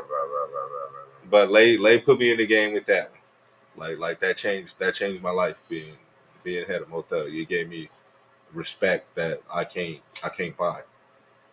That's real shit. And it was like really tied into the streets. So at that moment right there, it's like when people say, "Yo, G status hit," my G status hit. I had to think different. I had to move different. I had to be different. All of a sudden, everybody in the world know my name. They didn't know my name as no rapper or nothing. They knew my name as the go-to guy for that situation. Right, if they wanted that situation taken care of, I was the go-to guy. Yes, sir. So it changed shit up. And it also, I had to grow the fuck up. Like, what I thought I was doing, again, all of going to the stores and the whole database of store chains and knowing how much music, that's good. That's good for me. You get what I'm saying? Now I got to do this for everybody else. Right. It changed shit. You can't fail. You can't fail. Right. So this at the time where you do got the hot rods, you do got the juices and all that. Everybody know them. Niggas didn't even know I was doing this shit like this. You had to run into me or see me or got the memo that I'm in charge. Other than that, I'm just Trug running the streets. Nobody knew. And then 06 was another game changer. The Tupac Masters, when that came in. When we got the Tupac Masters at Mo Thug, it'll never be the same. It'll just never be the same. And again, Nobody believed it. Nobody thought it would happen. Everybody thought we was lying. No, me and CAZ on No Jumper and all this other shit. He got issues with his stories that he tell right now on people because of the circumstances of how these things was obtained. Nobody would ever get the truth. So everybody got their own version. But we had them first. It's on there. It's Koch. It's in the Storage magazine. We made all this possible for the world for Tupac Shakur. Other than that, you had 10 acapellas. And 10 things that you can do with Tupac Shakur music, there will be no legacy. We got that. We changed the game. We just don't get no credit for it. But as a businessman, I made these moves that was behind the scenes that made this possible. And I did this with no benefit for myself. Okay. I thought I was going to get some benefit, but you fast forward, there's no benefit for myself. But the intention actually was to do the right thing, not to actually benefit from day one. And everybody, Steve Lobel, everybody that was a part of it will tell you, I had no ill intentions, but it changed the game. I brought that to the table and actually did the right thing with it. I didn't profit with it, so niggas like, damn. Okay, I fuck with this nigga on the business. The bigger business thing and the business plan was to make that available for the world. Not to sell it and to keep it for self. We had other plans like niggas, that's like you finding dope. I'm keeping this shit. Like, I'm selling this shit. This is us. Yeah, I'm going to put me on every song. You know what I mean? We didn't do that. We had something and we put it in the right hands. So we had a whole bunch of evil hands that was handing out bags for it. But we took it to Koch. Koch gave a nice chunk of change. And for me, they gave a lot of paperwork. They gave me a lot of paperwork that I live by that allowed me to live off my family right now. I didn't benefit off the money like everybody else did. But it allowed the world to live off Tupac for a lifetime. The other decisions that we would have made would have only allowed Tupac to live for a couple of years. And that's what I don't think the industry understands is. So you talk about the albums that came out after he died. And we have everything from Less Rights, everything that you would do in the studio, Tupac smoking a cigarette, but songs video that he did from everything. And we actually met out with Molly Majane, Tupac's lawyer, right, and did whatever's on there in the trap house, though. In the trap house, we were selling dope. This is how we was originally taking care of our finances, making shit from Old Thug. When like I said, at this time, I was in charge, but it wasn't nothing going on. Right. I was knee deep in the streets. You know what I'm saying? So my nigga just got home from prison, and he's from 60s. He got his hands in there a lot of shit. Nigga need some help. Nigga like do what you do. You know what I mean? So we did what we did. Yeah. So, but we was doing this to survive. That's what people don't understand. And then we got the Tupac shit. We made the moves that allowed us to get a little bread to do other shit. We cleaned shit up. But that was the breaking point, the Tupac shit. And that's why I said that decision to go to Koch. We wanted to do some street shit with it. It was my partner wanted to do some street shit with it. Sell it to all these people that didn't have no rights. And I'm going to say they have no rights to Tupac. So when we met with Molly Majane, Tupac lawyer, Afeni Shakur and all them, she didn't even have rights to this music. She only had rights to Digital Underground. And shout out to Shock G. I already talked to Shock G about it, told her that I had it. And he said he didn't have no ties into it. So we went to Harry O, which was locked up. We went to his brother. Spoke to his brother. He wanted to get 60 bands. Bing, bang, bang, bang. It wasn't happening. And he only wanted to give half up front for these masters that wasn't even broken down. We didn't even know what we had yet. You heard? Bing, bang, bang. I ain't going to say all the details. Right. In my head, I tell my homie, like, if we do that, we ain't going to get the other end of the back end of the bread. Right. And that's small money anyway. Yeah. He didn't really realize at this time what we had. So let's just say we had a briefcase and nobody fully opened up the briefcase. Okay. Me being a pockhead, I'm a Pac fanatic. So you I opened up the briefcase, nigga. Let me see what's in there. Yeah, and I'm listening, I'm looking, and everything wasn't where you can like easily like pull it up. Let's say it was like it had like locks on there, and security and shit like that. So we had to get it broken down from like Sweden, and they send it over. So as we getting it back over, I'm looking at the shit and be like, hey, my nigga, I only read about this shit. I was around Pac. My nigga used to rob Pac, so he know Pac and them. Like I said, he tied in with certain shit. And I'm like, hey, my nigga, boom, boom. He's still not paying attention to me in the room. He like, nigga, we gonna make like 15,000 off this shit, blah, blah, blah, blah. I'm like, nigga, boom, this the real deal. Stop playing. I had to wake this nigga up. I'm like, hey, boom. And I'm like, look, my nigga. And, I start going through these files. That's like, this the shit niggas dream of. Right. This the shit I read about. Right. This the shit I watched every Pac interview. This the shit I heard him talk about. These albums. I never knew they existed. They're here. Songs with Busta Rhymes and shit like that. Video footage. All this. Somebody was keeping this shit. I ain't gonna say who. Somebody was keeping all this shit. Trying and when we got it, I'm like, nigga, I'm gonna expose it. Bing, bing. So we try to go to the proper channels. And like I said, from the Suge Knights to Harry O's to his have mama, some of this nobody had none. Yeah. Okay. Yeah. So everything that you heard past the 10 songs of it have been released. Okay. And will be continued to release. The way that Koch or E1 have it set up is every certain amount of years they can release Pac shit. It's the reason why the Pac movie came out when it did. So I don't want to tell nobody business on how contracts and shit work, but it's in contracts, so you can't release certain things at certain times, so it's no competition and it compete with certain things. And this is going to go on forever. So when we dead, this is going to go on. This is going back to where I said I learned music business is we need things for when we're dead, our kids.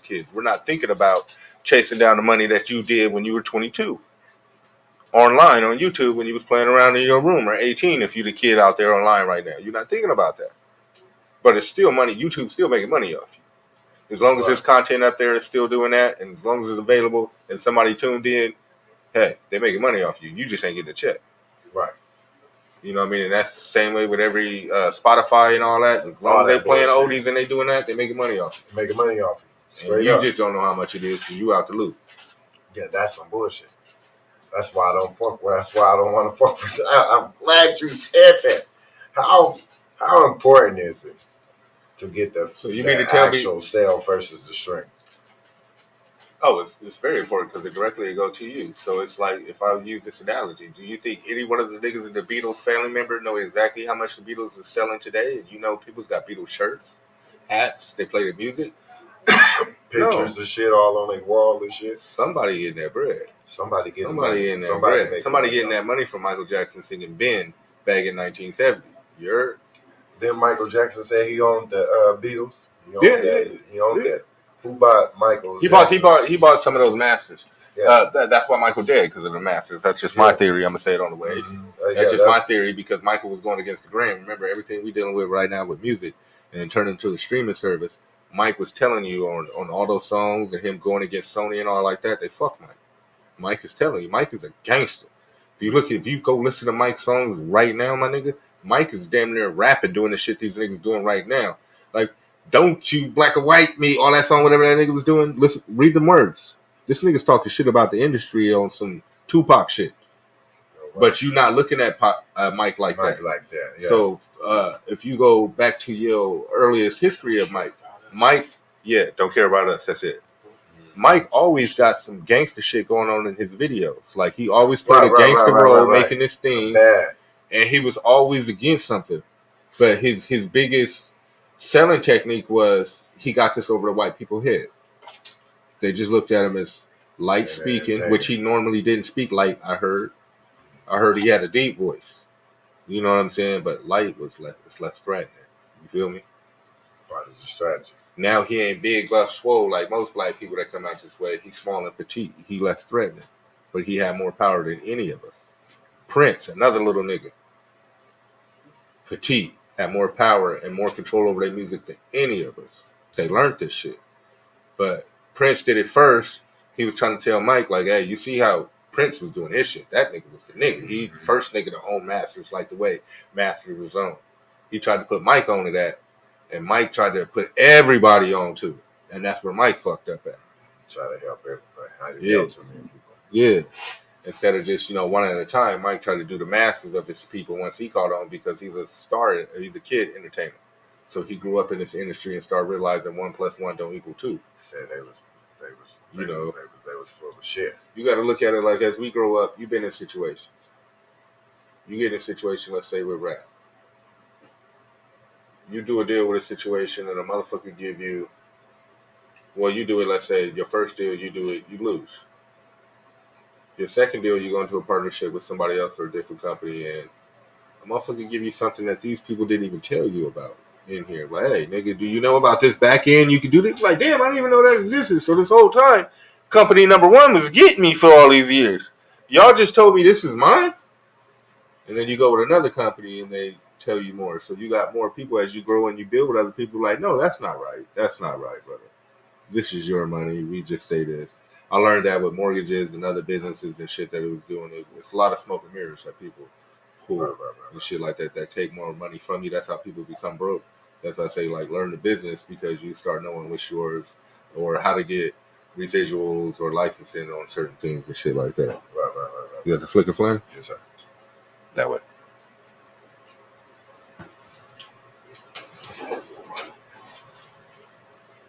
That's how you get the licensing on shit. Get it together.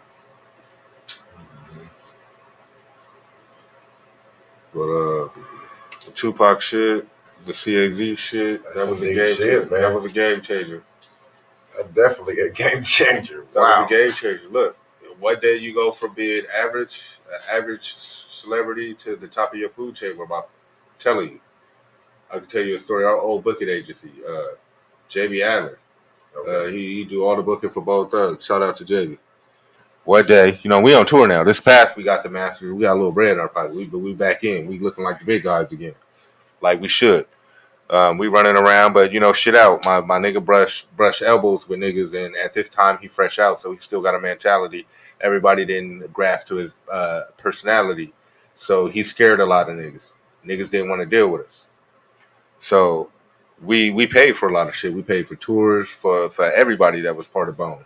All of a sudden, my motherfucking phone stopped ringing, my nigga. Motherfucker used to ring every day, all day long. Motherfuckers stopped ringing. So we had to, we got caught up with the life of getting to the money, and niggas start doing niggas wrong. Niggas start bullying niggas, trying to be new death row, shit like that. Whatever we was running around doing shit wrong. Extortion tactics. And shit wasn't working. That's why I said the phone stopped ringing. That's why I was like, this is right at the Pac money. The phone stopped ringing. And we like, damn, why the phone stopped ringing? And then you start realizing that people do hit the button and they make shit happen. And money do make the world roll around, and you can buy shit and you do shit, but you gotta treat people right. And you gotta do shit, and you can't do shit out of fear. You gotta smack the smokers. So that's why I was like, Jamie had an issue one time. And like I said, he's our own booking agent for Bone. He not booking me. How my own booking agent not fucking booking me for tours? Nigga told me straight up. I called a nigga one day. I said, boom, I got word from Sloan. Sloan Bone had accidentally told me he wasn't supposed to tell me. Shout out to Sloan, I love you, my nigga. That they had some dates coming up. I just talked to him on the chirp randomly or whatever it was, and he had told me, so I double back called and was like, bam, you got some dates? Jamie was like, no, ain't no more tour. This the last day. I called Mexican Sean. Mexican Sean said the same shit. Kaz like, nigga, something going on. Ain't nobody fucking with us. How we mo thugs, ain't nobody fucking with us. And ain't nobody answering the phone. Ain't nobody doing none of this shit. And, we put our heads together, figured out what the problem was. Made a couple bags pass around that evening. That evening. I broke bread with everybody. I'm talking 25, 30 grand a piece to random concert promoters, booking agencies. This motherfucking Jamie Adler called me back, nigga. Pull your phone out. January 1st, January 3rd. Like, had 58 dates. Nigga, you mean to tell me you had 58 dates and I asked you the day before? And you talk about no? Well, I ain't got nothing. All of a sudden, the fucking phone worked? That's when I knew politics. And everybody had turned that shoulder on us. You feel me? Damn. Politics. So I sat down and I reevaluated and some of the bridges that you burned and some of the things I ain't going to go into detail. You live and you learn. You live and you learn. Again, you got money. You running around. With money. You thinking everything is up. Everything up. Ain't going to never be no downs. Right. And then, like they say, cancel everything. That's why I said I know what EA talking about. I learned Jewish shit. I learned Jewish shit from Jewish people. So I learned music business. I know it's more to the pieces of the puzzles than what they tell us. But it's up to you to discover. They discovered that. So I can't knock them for being educated. We not educated. So I try to educate people like, hey, it's not just putting out a song and videos and doing this and jumping in your car and doing this. It's the business. Get your paper together. That's why you can see artists that may not be as talented or on your level in the streets doing way more than you. They got their shit together. They got their business together. That's the game. Music business. It's not music streets. It's not music hood. You know what I mean? Not music internet. It's music business. And you learn that the Jewish people know that. They're not letting their kids do this without no contracts. They're not letting certain things being played without no money being passed around. We're the only people that allow that. This is the only culture that allows that. We you know what I mean? There's no other genre of music getting screwed like we are, like white people. We are music, for one. Let's get that out the way. We are the dominant music of all genres. Right. But nobody's getting done like us. Even if we're considered successful. I know Jay-Z right now is at the top of his game. Businessman and all that. But I know he's not getting the best deal. Can't be. If there's a Jewish person behind him. Can't be. He can't be getting the best deal. He's getting the best deal for a nigga. Right. Get the best deal for a nigga in this situation with the tools that he got, but he can't be getting the best deal because he's still behind the Jewish nigga. The Jewish nigga's getting the best deal. If he broke away from the Jewish people, and he was the same Jay-Z with the same things in there, I say, great. Get way more. He knows what the fuck he's got going on. He just know more than what we've got going on. He's better educated, and he's learning from them, and he's getting more of that. But I don't think it's nobody in this game that's fully educated on what the Jews got going on in the process of this music business. Not even the Italians. When they came in and tried to extort it and run it, and they got their hands in it, I just don't think they understand it like the Jewish people. They are our music lawyers. You know what I'm saying? They are music lawyers. The Jewish people? Yeah. Okay. There are music lawyers and there are music execs. So who gives us advice and who insures us when we do these deals? Our lawyers. Jewish people with Jewish people. So that's like saying some shit like me and you niggas. We ain't gonna let nobody else get none of this. So it can't work for other people? You know what I'm saying? We ain't blind and stupid. They doing the same thing. They just been doing it. And now they got so much power we can't stop it. But they ain't gonna never tell us the whole play. Hell no. They make all the money off of us. But they ain't gonna never tell us the whole play. And they ain't gonna never give up all the money. If they was to give up all the money, niggas would stop dying in rap. They would be like, do some other music and they'll promote all this other music that has positive messages and all this other shit that's really hard. And that would really go. But there's no money in that shit. So nobody promotes that shit. Since there's no money in a positive message. Yeah, if there's money in a positive message, the whole game would change. We'll be doing Will Smith again. Wow, that's crazy. That's interesting that you say that. So they'll get behind it. They don't give a fuck. So it's us that die, not them. That's why I said nobody pays the risk. It's safe to say that the industry promotes everything you want to see and can't do. You know what I'm saying? Basically, promote sin. Yeah. You know promote sin, death, everything that you're banned from doing. That's why you're attracted to it. There's nothing wrong with it. You live on a ledge. Everything is good with modesty. They say. You know what I'm saying? It's not a problem. It's up to you if you indulge in this a lot or a little bit. But they make it readily available. You know what I'm saying? So make you cautious about it. Yeah. So if they wanted to change shit, all they have to do is change the message. Change the message. That's it. We gonna rock with the shit. We know the shit hard. I know this nigga down the street like we was at the hip hop festival. Mm-hmm. I know a nigga got bars. I know a nigga got it, but he ain't got that message or he may not got that look or agenda that's appealing to the masses that everybody want. Right. Ain't nobody want to hear nothing uplifting. They want to hear you take, kill, snort, pop. You know what I mean? That's what's popping. That's what's moving. As soon as you start doing that, the drugs stop selling. You get what I'm saying? Shit start doing that. The street starts being clean. Ain't nobody buying 40s no more. All the people in corporations start losing because you providing uplifting shit. You know what I'm saying? If we start telling everybody go get a business. Wow, it's a trickle effect. Exactly. Damn. Look. Ooh, that's deep as fuck. Every word and everything that we do right now got a meaning. I'll just run it to you. Your grandma used to tell you, hey, y'all niggas need to calm down. 7 o'clock, my program coming on. It's programming. They programming you for shit. That's what TV did. You know what I'm saying? Now you're in the era of Instagram. Followers. To be on Instagram, you gotta have a follower. Which mom and them tell you, you're either gonna be a follower or a leader. Which one are you? You get what I'm saying? Leader. So you niggas with the most followers on Instagram are the most popular ones, right? Right. So you either lead or follow. So you're either gonna follow them niggas or you're gonna lead. A lot of people that's popular on Instagram only follow 1 or 2 people. So you want to be a personality, you want to be a content creator, stop following people. Lead. Stop befriending these motherfuckers on Instagram and do that. Be your one friend. Make these niggas seek you out.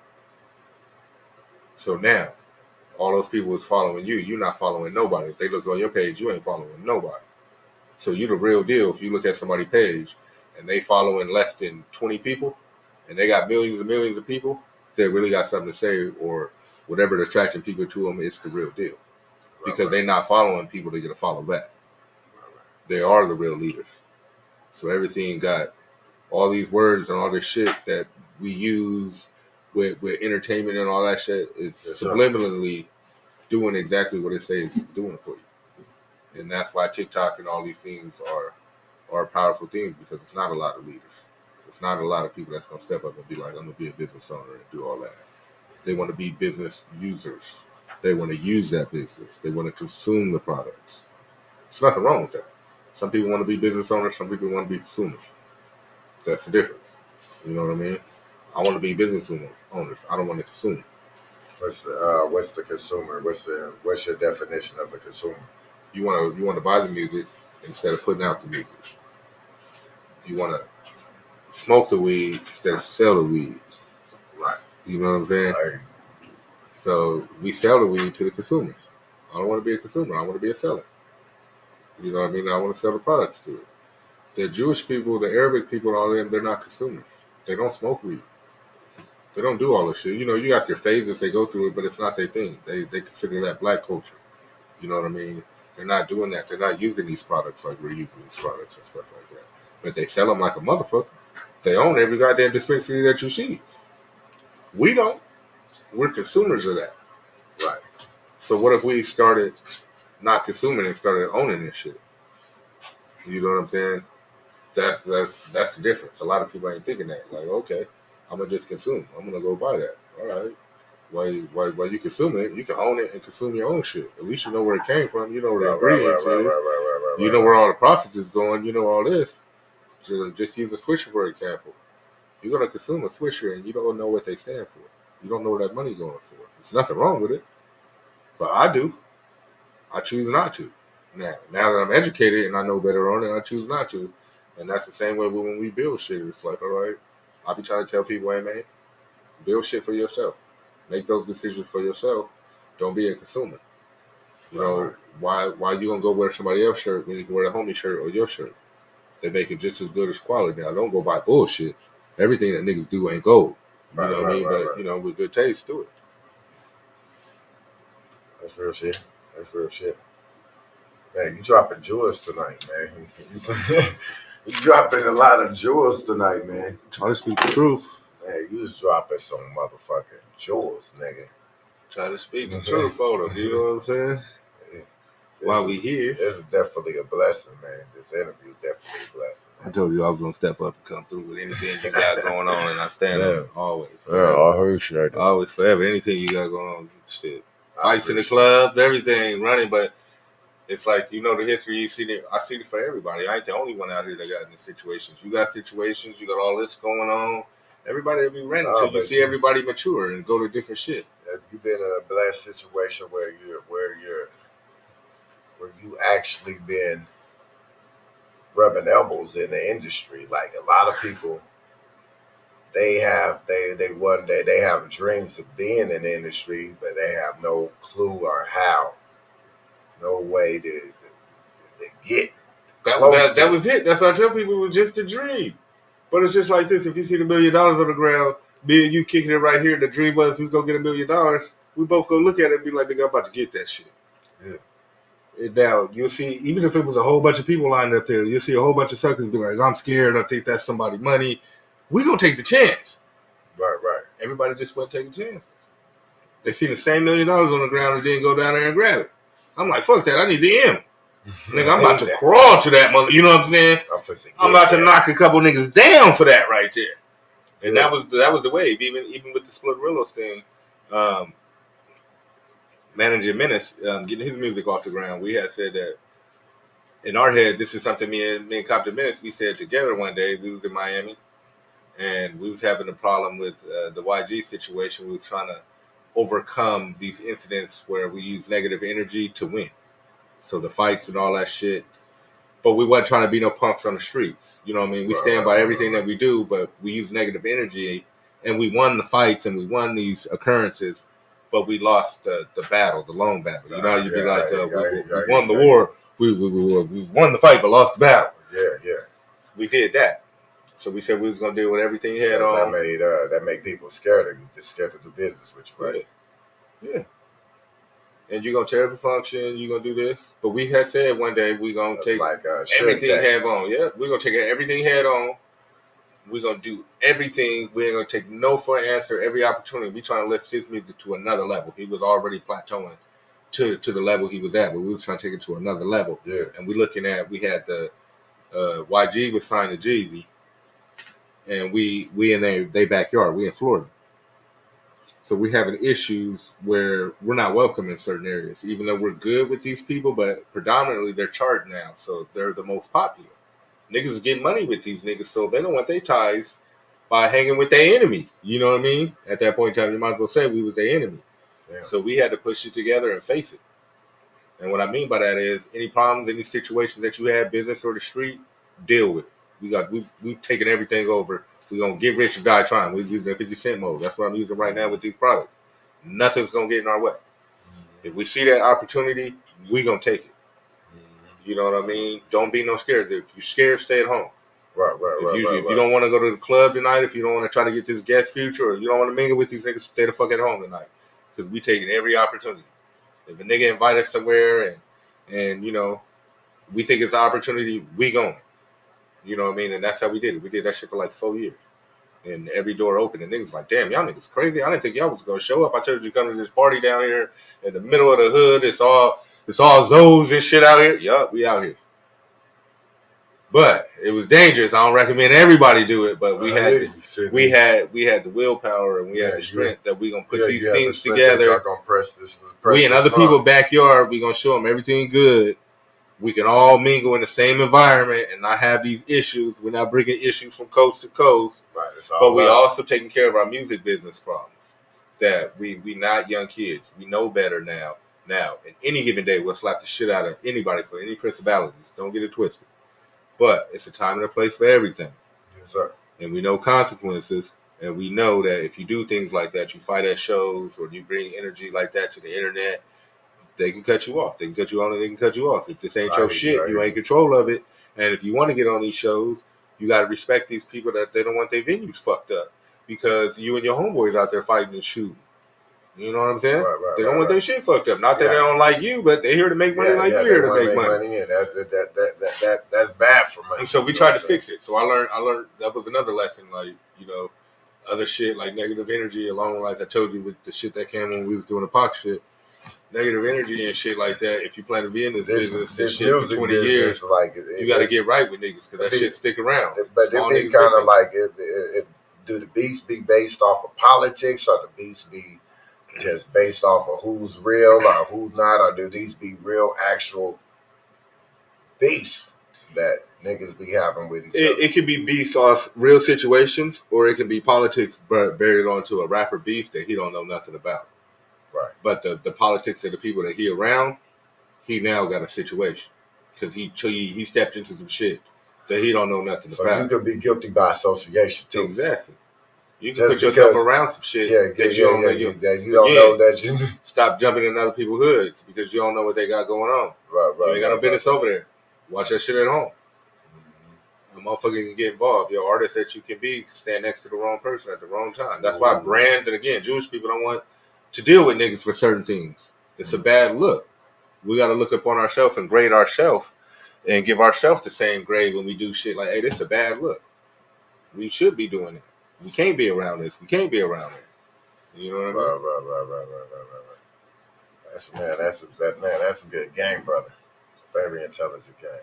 Yeah. You know what I'm saying? But at the end of the day, I say like all these products, Hustler, it's all driven by black people. We come up with the great ideas. And believe it or not, you know, it's sad to say we are the consumers. Well, minorities, not just black people. Minorities are the consumers of these type of products. Right.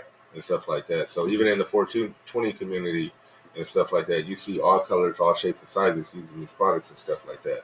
But it's really driven by the hip hop community and the urban community and stuff like that. Right. We make shit hot. We set the tone. We've been setting the tone for shit forever. We the reason why you want to play NBA 2K because we make the characters look good with the tattoos and the clothing and the swag. You know what I'm saying? All that shit. Right. Everybody realizing your tool. We can't reinvent the wheel. This is what I learned. Never be able to reinvent the wheel. But I can put some Dubs on that bitch. Right. I can put some Pirellis on that bitch. I can put some, you know what I'm saying? Right. And make it different to the next nigga's wheel. That's all we doing. This don't taste no better. This don't be no better than the back wheel. Don't burn no different. It's the same thing. We didn't reinvent it. Okay. We made the same thing. Same thing with him. We are the ones. The only difference is we doing this for ourselves. Those other products are controlled by other athletes. Right. You know what I'm saying? These are controlled by us. So we do what we do. Support this motherfucking brand right here. Where can they find this brand? You can find this brand all over right now. If you ain't got it in your store, I'll bring it to your store. You can tap in with me. You can DM me. You can get it at Sunset Wholesale in Phoenix. It's off like 35th Avenue. If you're a store owner, smoke shop person like that, you can go in there and get it. Okay. You can buy online at thehustlercollection.com. Tell them Trouble sent you. Yeah, you know what I'm saying? Tell them Trouble sent you on there. You get that. You can buy in bulk. You can buy in little. Like I said, we got everything from condoms. We got our water. Our water is the lowest pH water in this region right now. Okay. So if, to me, water shouldn't have ingredients. Okay. So if you got a water right now, alkaline water, if you look on the back of it and you got ingredients, you need to really check what's inside yourself. I'm a OG, so I'm in the healthy living. We're gonna educate us on this because I'm a type of nigga that just drink water. I don't really look at what I'm drinking. I just drink it. I just told you can't reinvent the wheel, right? Right. Shit's right, perfect, right? So who made water? Whoever you believe in, right? Right. He didn't add no chemicals to that motherfucker, right? That shit good how it is. Right. So why you gonna do something different to that shit? Why you gonna add the extra shit that have no business being in water and water? Interesting. So we don't sell our water with anything that ain't supposed to be in it. Our water ain't got no ingredients. We just got good water from a good source. Okay. How water was meant to be. We didn't change God's plan or whoever you believe in plan. We just bottled it and put it on the shelf and made it available for everybody. Everybody can't go to that natural source and get that water. Okay. So we made it more available. I didn't get a water and decide that I'm going to add CBD to it and alkaline and do it. Ours is the lowest pH. It's good for you. You go in. I got health issues. pH. What's pH?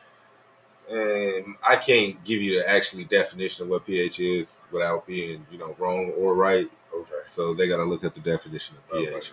But it's part of the basics in the thing that you look at water as pH to a certain level, which makes it digestible and stuff like that. Okay. Certain minerals are in water. And when you do certain things to it, it takes from the minerals in the water. Wow.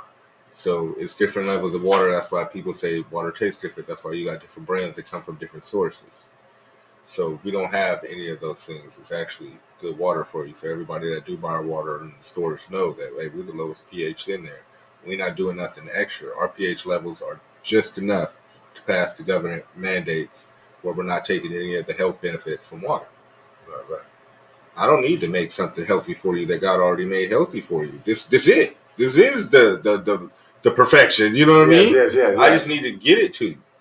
Yes. You know what I mean? If you look, that's how I said ingredients and all this other shit to house it and do all that. No, we don't do that.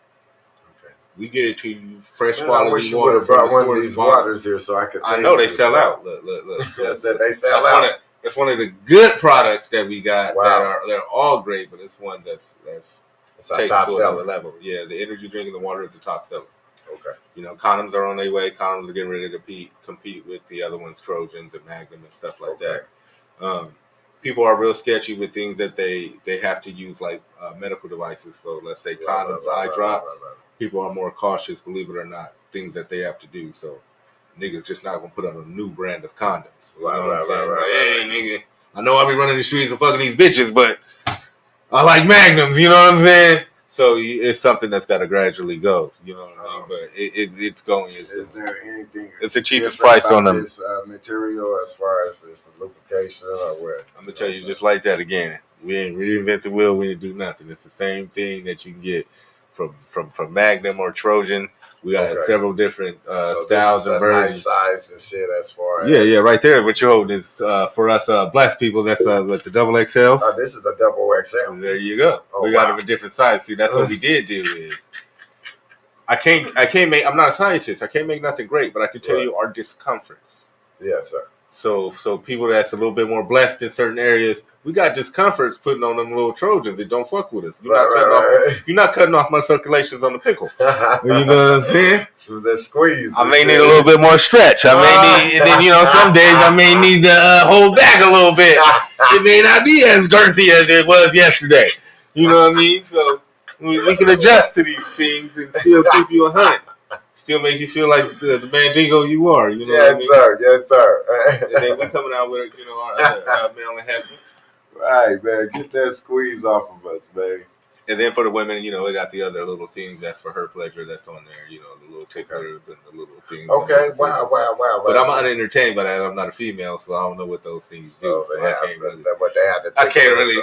Yeah, well, the little lotions and the creams, the cooling menthol on it, whatever. I don't know. Okay. They all the same to me when it comes out. I like mine, like my blunts plain. Just a little lubrication. Yeah, right. Yeah, I don't like all the cooling gels and all that shit on there. But some people do. We got ribbed and all that other shit, just like the other condoms. Yeah, different strokes and different folks. Yeah, we got all that shit. But again, the sizes and being able to do not just like people think like the Magnums and stuff like that. That's for guys that's more endowed than that. But then if you are that's just it. What about the nigga that's the size of Shaquille O'Neal? You know what I'm saying? You don't think that he needs something a little bit to fit his body proportion? Right, he need a little bit longer. You know what I'm saying? So we got something a little. We got something to fit everybody. So when you go to the store, they selling a case with all sizes in there. So when the store go do it, they got a kit that service all angles. So they just buy one big pack instead of I need this. They just buy one big pack of the Hustler. And you got all sizes, you got all different things right there. It's crazy, man. I used to look at Shaq, and that's when I finally seen his wife. I was like, little bitty lady. I was like, man, he's pouncing on that little bitty lady. Shaq ain't even right, man. killing that little bitty lady. Having fun. Your dick look bigger in a midget hand. That's what the nigga told me. Your dick look bigger in a midget hand. So if you want a self-esteem boost, fuck a midget. You really get it, man. That make you feel like Tarzan in this motherfucker. Put that shit on Instagram. Put your dick in a midget hand and put it on Instagram. Niggas gonna be like, damn, that little baby head gonna be on your shit.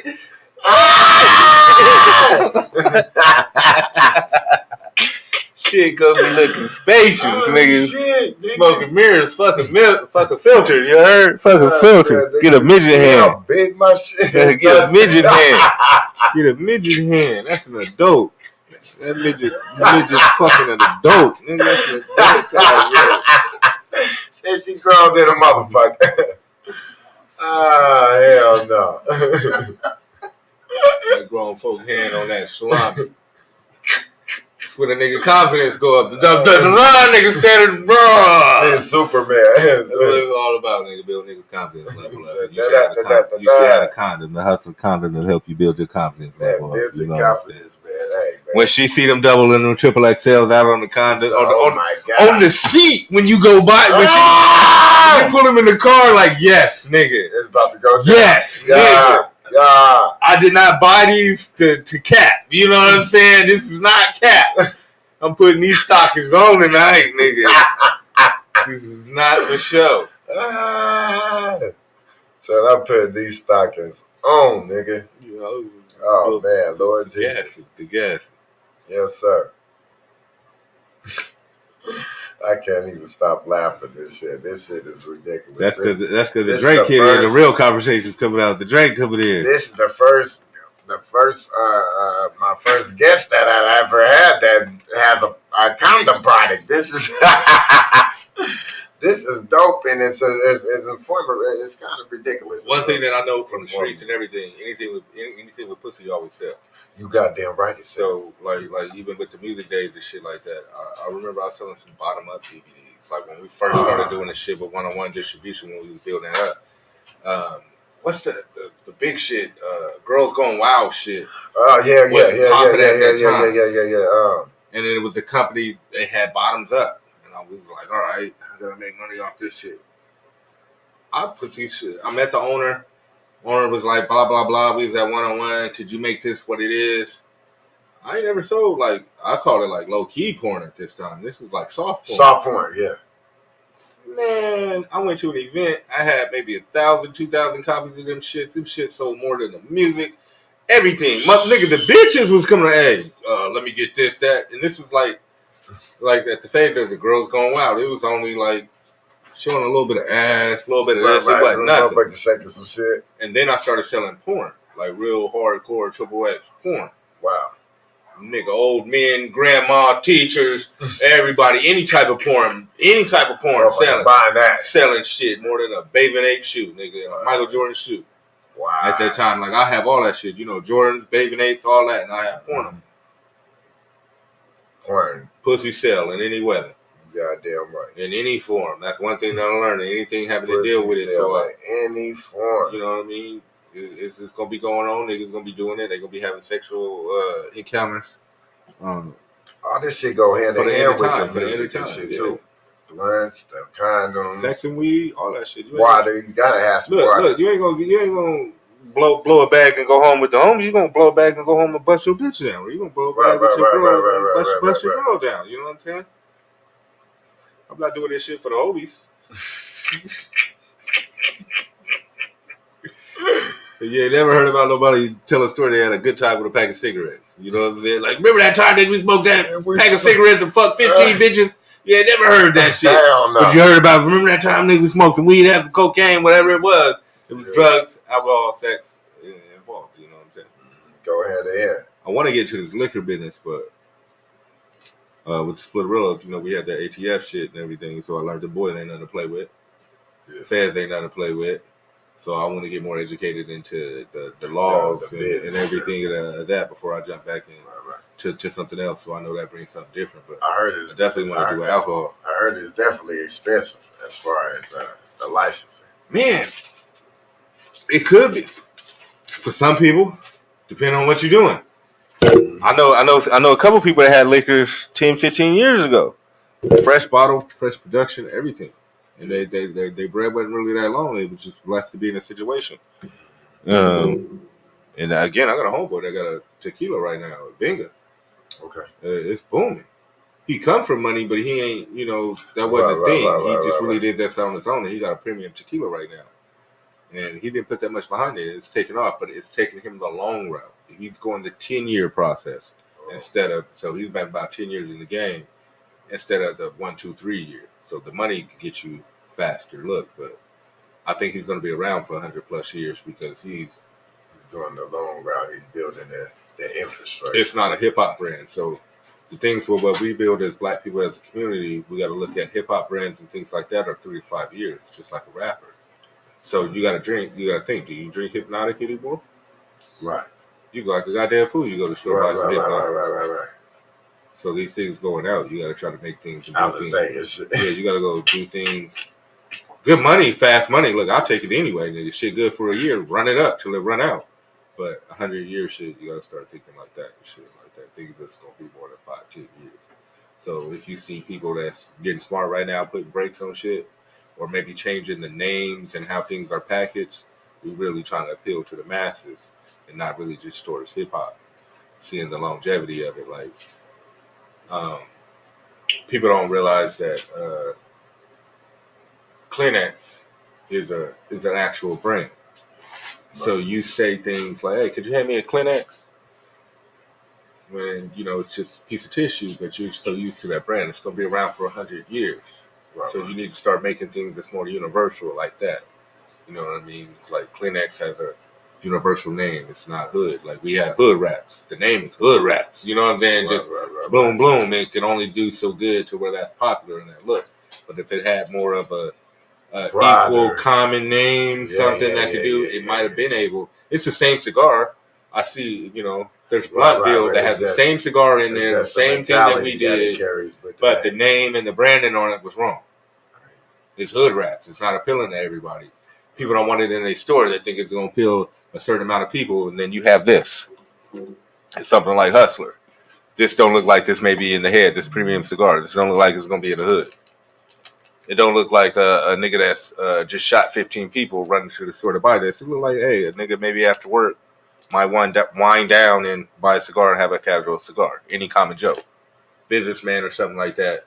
It doesn't look threatening. If a store owner is in there, if he's in my cigar bar, it doesn't look threatening. Or these type of people that buy these products, they don't look threatening.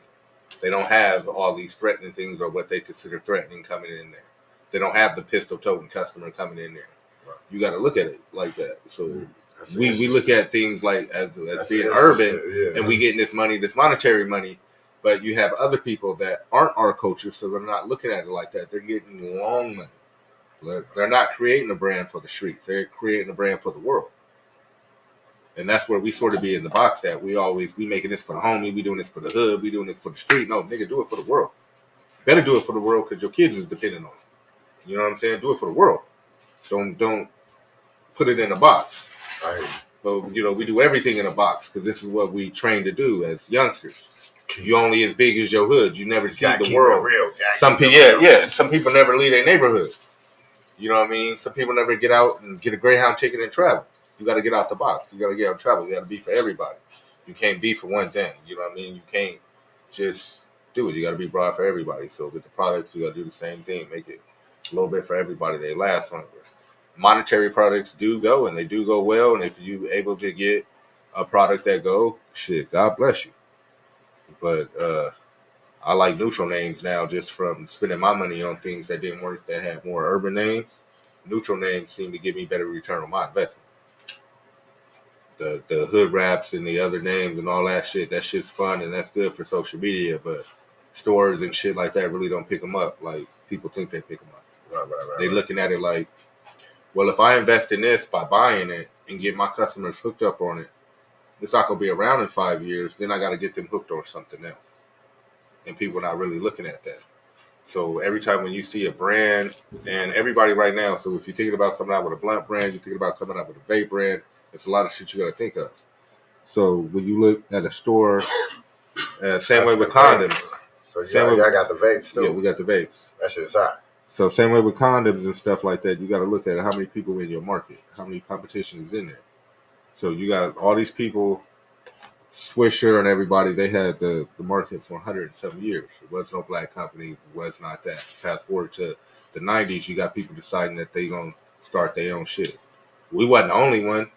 Now you got 100 blunt companies, just like you got 100 different dispensary brands or weed brands and shit like that now. The people that are buying it, the stores, they looking at it like, I can't have, only got a certain amount of shelf space. I can't have the new Wiz blunt, the new Mike Tyson blunt, this blunt, that blunt, this blunt. They can't buy everything. So they got to narrow it down. So like even the government put mandates on what's actually going to blow and what's not. So if you wasn't governed in before a certain date, you can't make a brand and compete at the level anymore. It's already locked in. So that's like, oh, everybody can't do it. But you want to make shit that can compete so it can be around. Because the stores look at it like, well, if I buy this brand for 4 or 5 years and y'all not around, I got to get these people hooked on it again. Swisher always been Swisher. Right. So they ain't got to re-hook nobody on nothing. They got to rebrand. Newport always been Newport. They ain't got to re-hook you. Hennessy always been Hennessy. And they stayed around. They ain't switch products. They ain't try to reinvent the wheel and add this, that on there. It's just been straight Hennessy. We require all these extra upgrades and XO this and this, that, the new this and that. We require all that.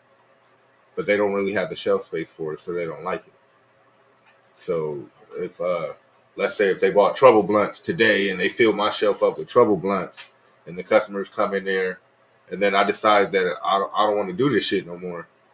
I don't want to be a 100-year-old business. They in a hell of a thing. Now their customers looking for some shit that ain't available.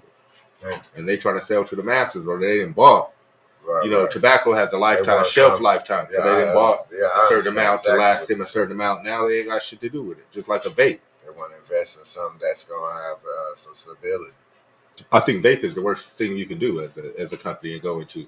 Their parts, whether you're making 420 parts for vape or you're doing vape, they change every fucking week. So like this is the 3500 puff. You got shit like Elf Bar that's a 5000. It's about puffs. It's about again stretching the dope. The next company that got 7000 puffs, he wins. Everybody wants to buy it. They don't care what brand it is. Right. They want more puffs. Now the store you can have Sticc Hyde can have 8500 puffs. Guess what? You're gonna sell all the vapor in the world as long as you got the most puffs at that time. Till I come out with the 10,000. And then it become what you learn. Big bank take little bank. Right, monopoly. They gave them monopoly. That's what I say. Everything, all the words, everything has true surface. That's why we need to get educated on it. So I think these need parts every day. So these new parts change. They're made in China. You get more puffs or you get a bigger tank. You want to blow more clouds. They switch. What was good today isn't good tomorrow. So unlike Newport, it never changes. The packaging may change, which you have nothing to do, but it never changes. You get the same 20 sticks.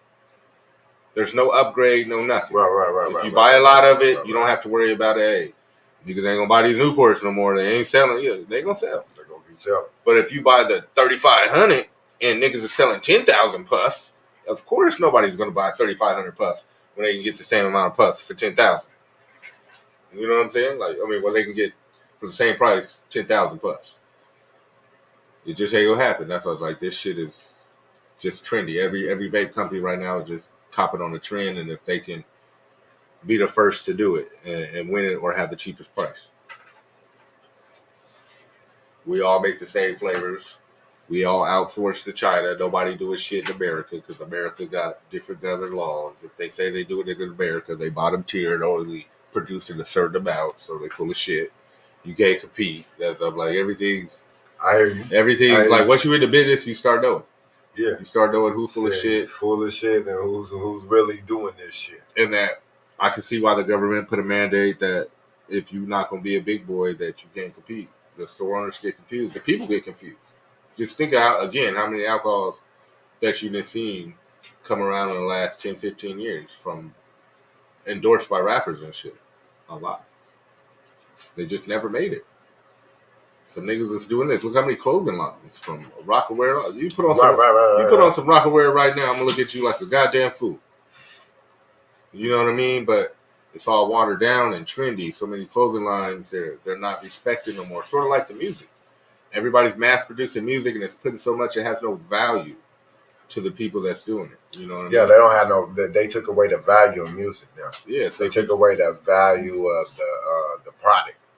If you go into the store and you go buy a blunt, and like you go in a smoke shop right now, you got 100 different options. Right. They all may not be good blunts. They all vary from price. It could be vegan. It could be this and that. And yeah, you got 100 different. Do you think the stores really like that shit?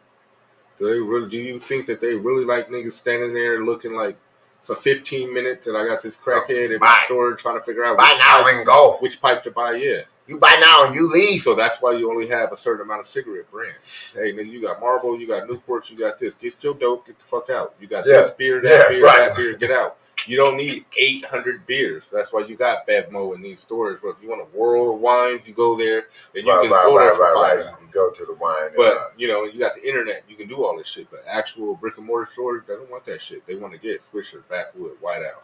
Shit people know they're gonna buy, black them out. If somebody right now can mimic black and mild flavor and do all that, they'll be the richest people in America. Nobody's mastered what Middleton got. The reason why you like Middleton. You got a couple of black and mild flavors and knockoffs, but they can't compare. So if you get something similar to black and mild, oh, you'll fucking win. They're in a lane of their own. Nobody's competing with that pipe tobacco. Their ingredient and their secret sauce is what it is. You smoke something else that look like a black and mild, you immediately be like, this ain't it. But I saved $1. You know what I'm saying? So if anybody was to jump in that lane and you could figure it out, we couldn't figure it out, we tried, you win. But options on the shelf, they don't want you in the store that long to think about it.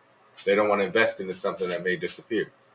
Now that small mom and pop shop out of business because Joe Schmo that was trending on Twitter that was selling a lot one month. They bought $100,000 worth of shit, thinking that it was gonna keep selling, and he fell off. He fell the fuck off, and they spent all their money into that instead of dumping it into the big guys that they know is a guaranteed seller. They know that, hey, you may not have Mike Tyson blunt here, but I got Swisher backwoods. You're gonna walk out with something. You might walk out with that white owl. You're familiar with these products. You know them. You know game leaf. You know what I mean? Instead of, again, taking a chance on Trub blunts. You know what I'm saying? Right. Why am I do that? Ain't nobody gonna come. Well, I'm gonna spend my money as a store owner. Now I'm gonna spend my $100 to fill the shelf up, and ain't nobody coming in. They coming for these backwoods. That's all they want is these backwoods. And that's the hard problem with breaking brands. Like even this, it's so hard to get somebody to smoke something else. You ain't smoking nothing else unless you got to. But a Newport, if you smoke a Newport, it's like, hey, nigga, I smoke Newports. My grandpa smoked Newports. The homie smoked Newports. Whole hood smoked Newport. You know what I mean? We smoking ports. Now, I smoke that other shit if I need a cigarette real quick, but I'm going to go to the store and purchase these ports because it's frowned upon if I got the pack of crowns. Niggas going to be like, what the fuck you got these crowns? You ain't balling. Status symbol. Yeah. There's certain products that have a status symbol to them. Yeah, same way with our clothes and shit like that. Our Jordans and everything. And all that. Motherfuckers feel like they got to have something with a name on it, even if it sells us out in some form of way that they like. You still see niggas with Tommy Hilfiger on there. You see people with Gucci still on there. But you see that, that's what you said, still on. You see that product, how we try to cancel it, we banned it as a culture. Our vote don't matter. So what? We stop wearing it. We say it's shitty or whatever. I still wear a little bit of it, you know what I mean? But it ain't popping like it used to. They still making money. Oh, they gonna make hot, their cold, money regardless. Because they selling it to everybody else. Our dollars. Yeah. Why would I continue to? Why would I give somebody some money that they don't like me? It's like spending my money in a store uncomfortable. I'm not fit to spend my money nowhere where somebody is rushing me to spend my money. I don't shop at Target for that shit. Giving me bad customer service. Everything is an experience. As I said, you don't reinvent the wheel. You're selling a service. You're selling that. Like there's a billion mortgage companies. There's a billion banks. Right. I take my money elsewhere. There's a billion banks. You go to Wells Fargo for whatever deal they got. Excuse me, and whatever service they provide for you. Can we get a shot? We got. I thought y'all was good with the Crown Royal. I want them to try the. Oh Lord, let me see what's happening. Let me go on to the box. Drink lady. I want to give them a shot of this family shit. You know what I'm saying? This is real. Oh, y'all got some homebrew going on? Oh yeah. You know, I grew up on the shit out there. You know, my pops he used to make our own alcohol and everything. Yeah. So I grew up on all homebrew and shit like that. I'm a ghetto kid, so I grew up with a store. My house was a store. Wow. We made our own alcohol. Y'all was the store in the hood. Come over there. I'll sell you a pickle in a minute, nigga. Man, get some candy all the time, man. Y'all was probably the most popular kids on the block because y'all was the store. They got selling everything. I was selling socks, man. I've been at your house getting the ice cream. Who got the lighter now? You got the lighter. Let me see the lighter. Yeah, I've been trying to get everything at your house. Yeah, niggas got robbed, ran up on everything. Yeah, the candy being having the candy house, but I'm old, so we've been doing this since like the 70s. Yeah. Sad nigga. Said this. My house been the candy house since I've been born. Wow. I've had everything running up out that bitch. We had a business going on with everything. Cool thing with my pops and baby wife took it down with me is he always had a business to do with something with. So I was about to say that always puts you in a perspective of having a business. You grew up with him. Mr. Hyde, I was told to tell you this is a new blend. Okay. And they go with the name Purple Nurple. Birds. Here's the 3 shot glasses. Oh yeah, let that brother right there get his shot glass first. Yeah, you in. Yeah. You might as well join on the seat over here, buddy. Look, I can get some room. You don't want to be over here. It's all good, man. It's always to have one of your motherfucking loved ones in the background, man. Well, he more famous to me. Nigga be in all the movies and doing all the shit, all the leading roles, and he don't like to be on camera. How you a cinema nigga that don't like to be on camera? Hey man, there's a time for everything, right? See me running back and forth, trying not to be on camera. It's a shot glass. Oh, where's my shot right here? Boom. All right, we here. You see that? This Purple, is for purple herbal. Purple.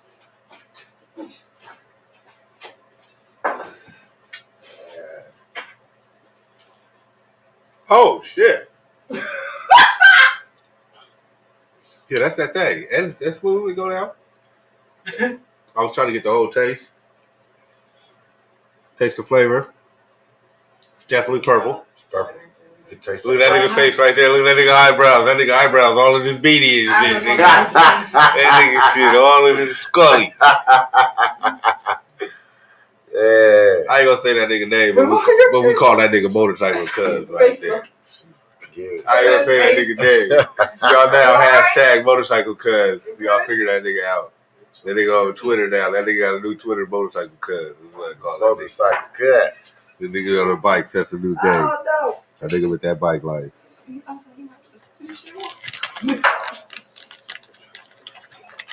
Yeah, that would hit. That would hit. Good. Yeah, that was all right. Yeah, that was all right, man. That was went down. You might want to package that one up. Yeah, that's all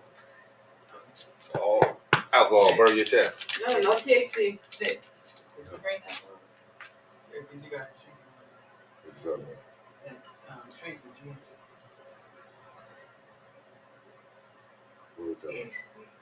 Oh yeah, I didn't drink that.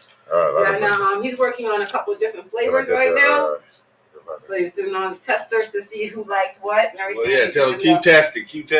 Tell him we gonna keep testing. I'll take all the tests. I'll be all the little lab rat. Be a little lab rat. The lab rats every time I'm like, I'll call it Trouble. We got a new flavor. You wanna come try it? Yeah, new black ass lab rat. I'm a cup. What is that? She gotta go ask her husband real quick. That's the brother that puts this thing together. Ah, the one that makes it possible. Yeah, the brother that makes this all possible. It's a family recipe from his father. Oh, I was gonna ask you because I've been speaking about father that you a brother that grew up with your father in the house. Yeah.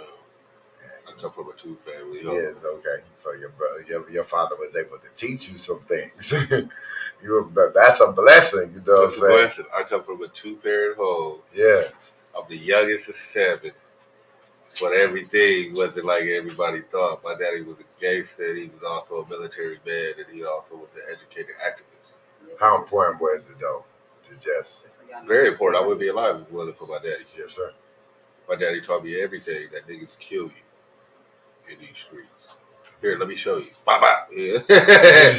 Shows you firsthand. Like, you know what I mean? Like, believe what I tell you, not what they tell you.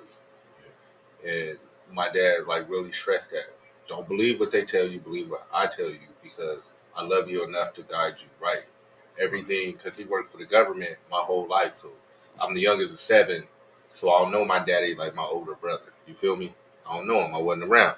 So my brother got more years than him. So when I got around, my dad was, working for the government doing his thing. And What time did you get around? 79. I mean, like, what age was you? I was born in 79. So my dad was already there. But my dad, in my tenure, I'm the youngest. So okay. in So 79, when 79 came around. I'm born in 79 too. I got brothers and sisters that's in the pen. My brother is an escaped convict that just got captured a couple years ago. So he was on run 16, 17 years. And they're from Chicago, Illinois. So I'm the only person that was born in LA, me and my sister. Okay. So it was just another life that they lived before I got there. I know mom and pops from the mom and pops from when I came to life. From Chicago? Yeah. And to LA. And then you was born in LA. Okay. I was born in LA. Inglewood to be exact. Inglewood, okay.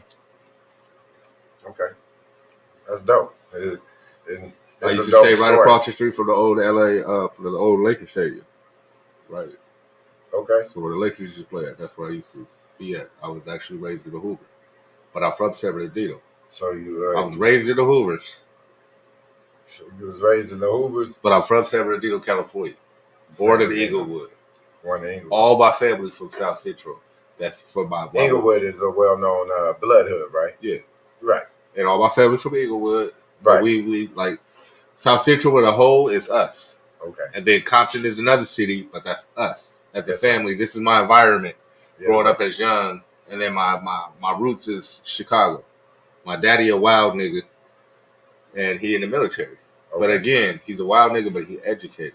Yes. He a professor. He got degrees. He got this, that, he ain't no foolish. It ain't talk. He really got the documentation to pull up on you and be like, nigga, I got my PH. He's passionate enough to handle you, nigga. If he gonna handle you, nigga, it's like, you know what I'm saying? He's smart enough to do it, right? So he taught us for him working with the government that believe what I tell you, not what they tell you. It's always something behind the truth.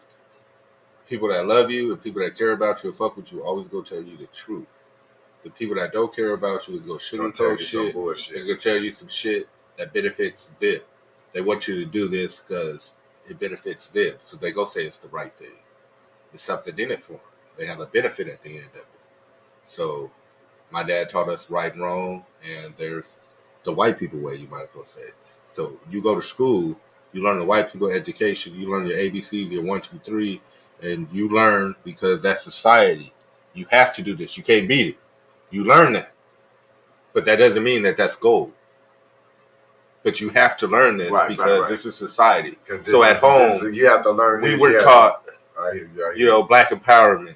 I was learning speeches. You know, you get out of like that is so crazy. Before kindergarten, we had rules around the house. So when I was 5 years, taught black empowerment at a young age. At 5 years old, I was reciting Martin Luther King speeches and Abraham Lincoln speeches, bro.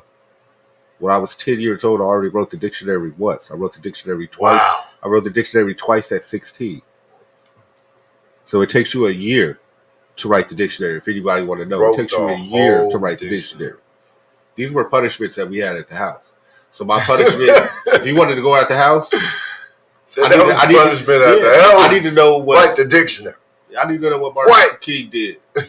I need to know what Malcolm X did. I need to know what so-and-so did. People you never heard of say this speech, even though it was like music. Learn about Martin Luther King now, nigga. If it was about music, if it was about show business, it was black actors.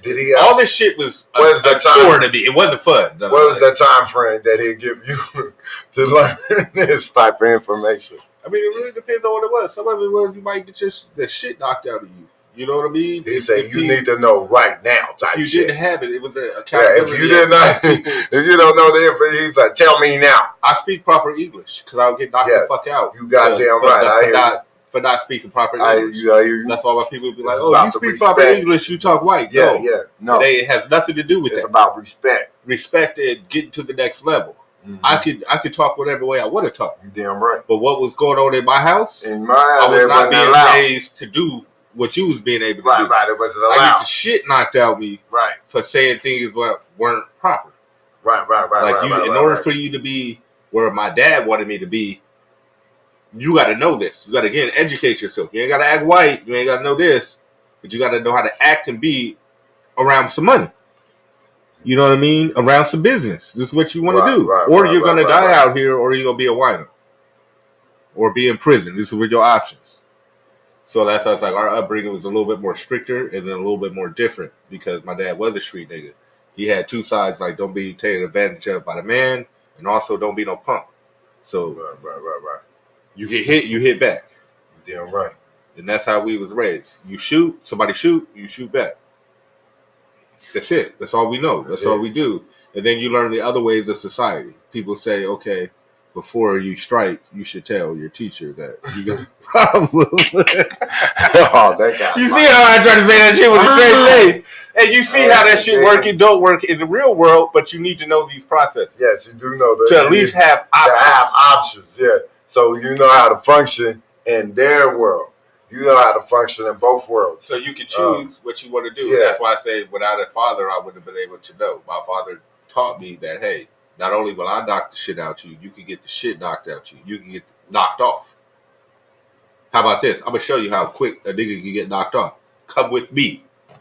My dad never did anything without his kids. So a 187 or love, he did with his kids. So we go to the movies, and we go pull a 187. Shit, nigga, That's Pops. That's Pops. Pops didn't believe in gangbanging. He didn't believe in none of that. His brothers all lived. They started gangs. I ain't gonna name that shit, but like I said, we from Chicago, so our history and our roots is deep in these streets. He didn't believe in none of that. My pops was like against the grain on all shit. He stopped talking to family because of certain shit. He believed in being a real nigga, being a real man, and right is right, wrong is wrong, and knock a nigga out, even beat your bitch. That's my dad, born in the 50s. Beat your bitch. These are the rules and the shit that I was raised up on. Like, so everything is complying. Like, just like there's a Willie Lynch syndrome. There's things that black people did to make their households fall in line, to make their wife fall in line, to make the people around them fall in line. These are disciplinary actions that we did, that I was brought up in. As in the streets and gangbanging, from where I'm from, we'll call it a DP. You know what I mean? The rules change and the names change, but it's the same concept. But I understand. It's different ways that you break a situation. You know what I mean? And this was going on in my household every day. And again, I'm the youngest. So what my dad was doing when my brother was young was different. My dad was also young. He was in his 20s. So he was really knocking niggas down. When I was born, they were in their mid-30s. They weren't acting like 20-year-olds. So I got that part of life. That's why I be telling people my house was fucked up. I got brothers and sisters from different where. I got my daddy, he goes through different phases of what he want to do. I grew up when I was young, when I was real young. My dad was. How would that make you feel? I knew everything. To see your mama being disciplined by your dad. Well, my mom is the total opposite of my dad. My mom ain't never did nothing wrong with her life. She like a saint. I don't Did your dad ever discipline your mom? Yeah, my dad beat my mama ass every day. Every day, all day. I've been in foster care. You got siblings? I got 6. How did that make y'all feel? Like y'all sitting in a room where this is happening and shit? Yeah, look. Because I've been in situations like this, so I understand how I've been in a room. Me and my brother don't have the same daddy. So my daddy, like I said, he know my daddy from when my daddy was just fucking his mom. If we want to keep it just honest from the outside looking in, my daddy was just fucking his mama. He the nigga at the house that got to deal with this new nigga coming in, drinking all the beer. You know what I'm saying? Sitting on his couch. This my brother. So he know my daddy different. Like, he look at my daddy, he love my daddy to death. Rest in peace to my pops. But you got to be 100 with yourself. To him, as a little kid, this is a nigga that my mom dated. You know what I'm saying? Like, he ain't his daddy. He think his daddy's Superman. It ain't his daddy. So he Pops come in. My Pops is a real good nigga. Pops always had money. Like I said, we grew up in a funeral home. I forgot to say that shit. So he embalmed bodies, all this shit. So my brother and them, wow. Yeah, they been around there. Daddy was the bomb man. Nigga, I grew up. Nigga, I grew up in a 7-bedroom house with an elevator. That nigga was the bomb bearer, nigga. Oh shit! No, nigga, this nigga embalmed the bodies. Nigga, I'm telling you, I grew up in a 7-bedroom home with an elevator above the funeral home, my nigga. Wow. So nigga, I wore a suit. Home. My dad was in the streets. We wore suits every day. So he was like my mom. First off, I can tell you the story since we online. Way different. Since we online, so niggas want to know the roots where shit tie in. Way different. My mama met my daddy on his deathbed. Oh, wow. My daddy was in the military with my uncle. Okay. You in Vietnam. My dad went to Vietnam early. Okay. Rest in peace. My uncle and him, which was my mom's brother at the time, they was best friends in Vietnam. You don't talk about war. You don't talk about home while you at war. You don't talk about nothing. When they was coming home from war, like I said, they was killing machines. They coming home from war, they start talking about their personal shit. They realize they live by each other in Chicago. Let me see the flame again. And true story. This is going to blow your motherfucking mind. My uncle, my dad say like, yeah, I'm going through a divorce with this bitch. I got 2 kids with her. Boop, boop, boop, boop. I'm looking for some new shit. My uncle like, you know what? You my nigga. I trust my life with you. My sister going through the similar shit you going through. I'm gonna hook y'all up. My brother just got killed. So by a coincidence, he killing two birds with one stone while he going home. He got to tend to the funeral home business, and he want to seek revenge on the person that killed his brother. Yeah, killing machine. They coming from the military. So my dad, you come from the military, you come home, you got brand new shit. He got a phone book. My family's in the funeral home business, so everybody know my grandma and everything. They know that this is a family business. They know in Chicago that our family had got murdered and everything. So my dad, he gets his phone book. My uncle, which Delaney at the time, he puts my auntie number, my mama number in the phone book. He was like, hey, call her. When you get in, I'm gonna tell her boop, boop, boop, boop, wop, wop, wop, whatever. My dad does the initial call when he get in, introduce himself. My mom say, hey, yeah, we can go out, whatever, old niggas said at that time to pull a bitch. They did that shit. So in the meantime, my dad wanted to seek revenge on the way to his date for the person that killed his brother, which the person that killed my uncle was a bitch. He decides not to kill the bitch. And the bitch, over a drink, he gave the bitch a glass and the bitch felt disrespected, shot my dad 13 times. So now, the same day that he's flying home from Vietnam, that instead of killing the bitch, he ended up damn near getting killed. He on his deathbed. In the hospital, he's on a gurney, about to die, and they go through his pockets. They know him. He's, they got a funeral business, family funeral home business. They call my grandma. My grandma like, nigga, I just buried a daughter and a son. I ain't burying nobody else. Fuck that. I ain't going to the hospital. To go to the phone book, the only number in that bitch is my mom.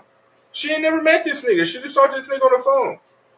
Yeah. She went and stayed with this nigga through the night. My dad survived through the night being shot 13 times. Damn. And he ain't never left my mom since. They had their quarrels. Right? Wow. I didn't know that story. Literally in his dying bed. Yeah, I didn't know that story till later on. And I said, Mom, you bitch. I love you, Mom. I'm not calling you a bitch. You're right to die, though. But now you can't be mad. You met this nigga on his deathbed. You knew he'd be going upside your head at some point in time. If you met this nigga on his deathbed, you heard? So that let that the type of shit that my dad was doing and everything, that my mom still by him. That's what I said, going upside their head. My mom sort of knew what she was jumping into. That was before my time. I wasn't born yet. My dad beat my mom when she had to have her glasses surgically removed from her face. Wow. I remember that shit. It's a whole lot of shit that can't be put over there. But at the same time, we had other shit. I can't say what was going on in my home is different than was going on in any other home. This is the 70s, 80s and shit like that. Yeah, back in the I say days. We always had 3 square meals. We had a roof over our head. We were homeowners. We had animals. We had land. We had shit like that. My dad did the best. My mom did the best. My mom stuck in when probably people would have bailed out. And my mom is living a great life. My dad did things. I want to be more like my dad. Even though he got his bad, he also got his good. And, I want to be more like my dad. My dad's doing stuff for my mom with his passing that I didn't understand when my dad was raising me. Like, this 100-year shit we've been talking about. He's taking care of my mom. He's knocking out more bills right now than I am, and he dead. So he paid more money this month, dead, than I did living. So who's the real nigga? Who's not? Because he just knocked out about 10, 15 G's worth of shit this month. I didn't do that. I didn't pay 10, 15 G's worth for my mama, my sister, my nieces, my nephew shit. My daddy did that. He did. I'm going to do the same thing. I understand shit now. But before, I just thought this nigga be an asshole, being mean and making me do shit around the house. Read this, do that, write this, do that. But I get it. I don't have uncles and aunties that's here to be on this podcast to talk that shit and do this shit with. We all dead. We locked up. Like I said, I'm the youngest of 7, so I got dead brothers and sisters. I got brothers and sisters in the penitentiary. I got successful sisters, successful brothers. It's just all was in a different time in the time period. That's why I was like, in my time period in life, I caught the tail end of my dad's wild days. I'm the youngest. It was an era just like we all grow up, like we is right now, where my dad was like, hey, fuck that. I was wrong. I'm trying to right shit.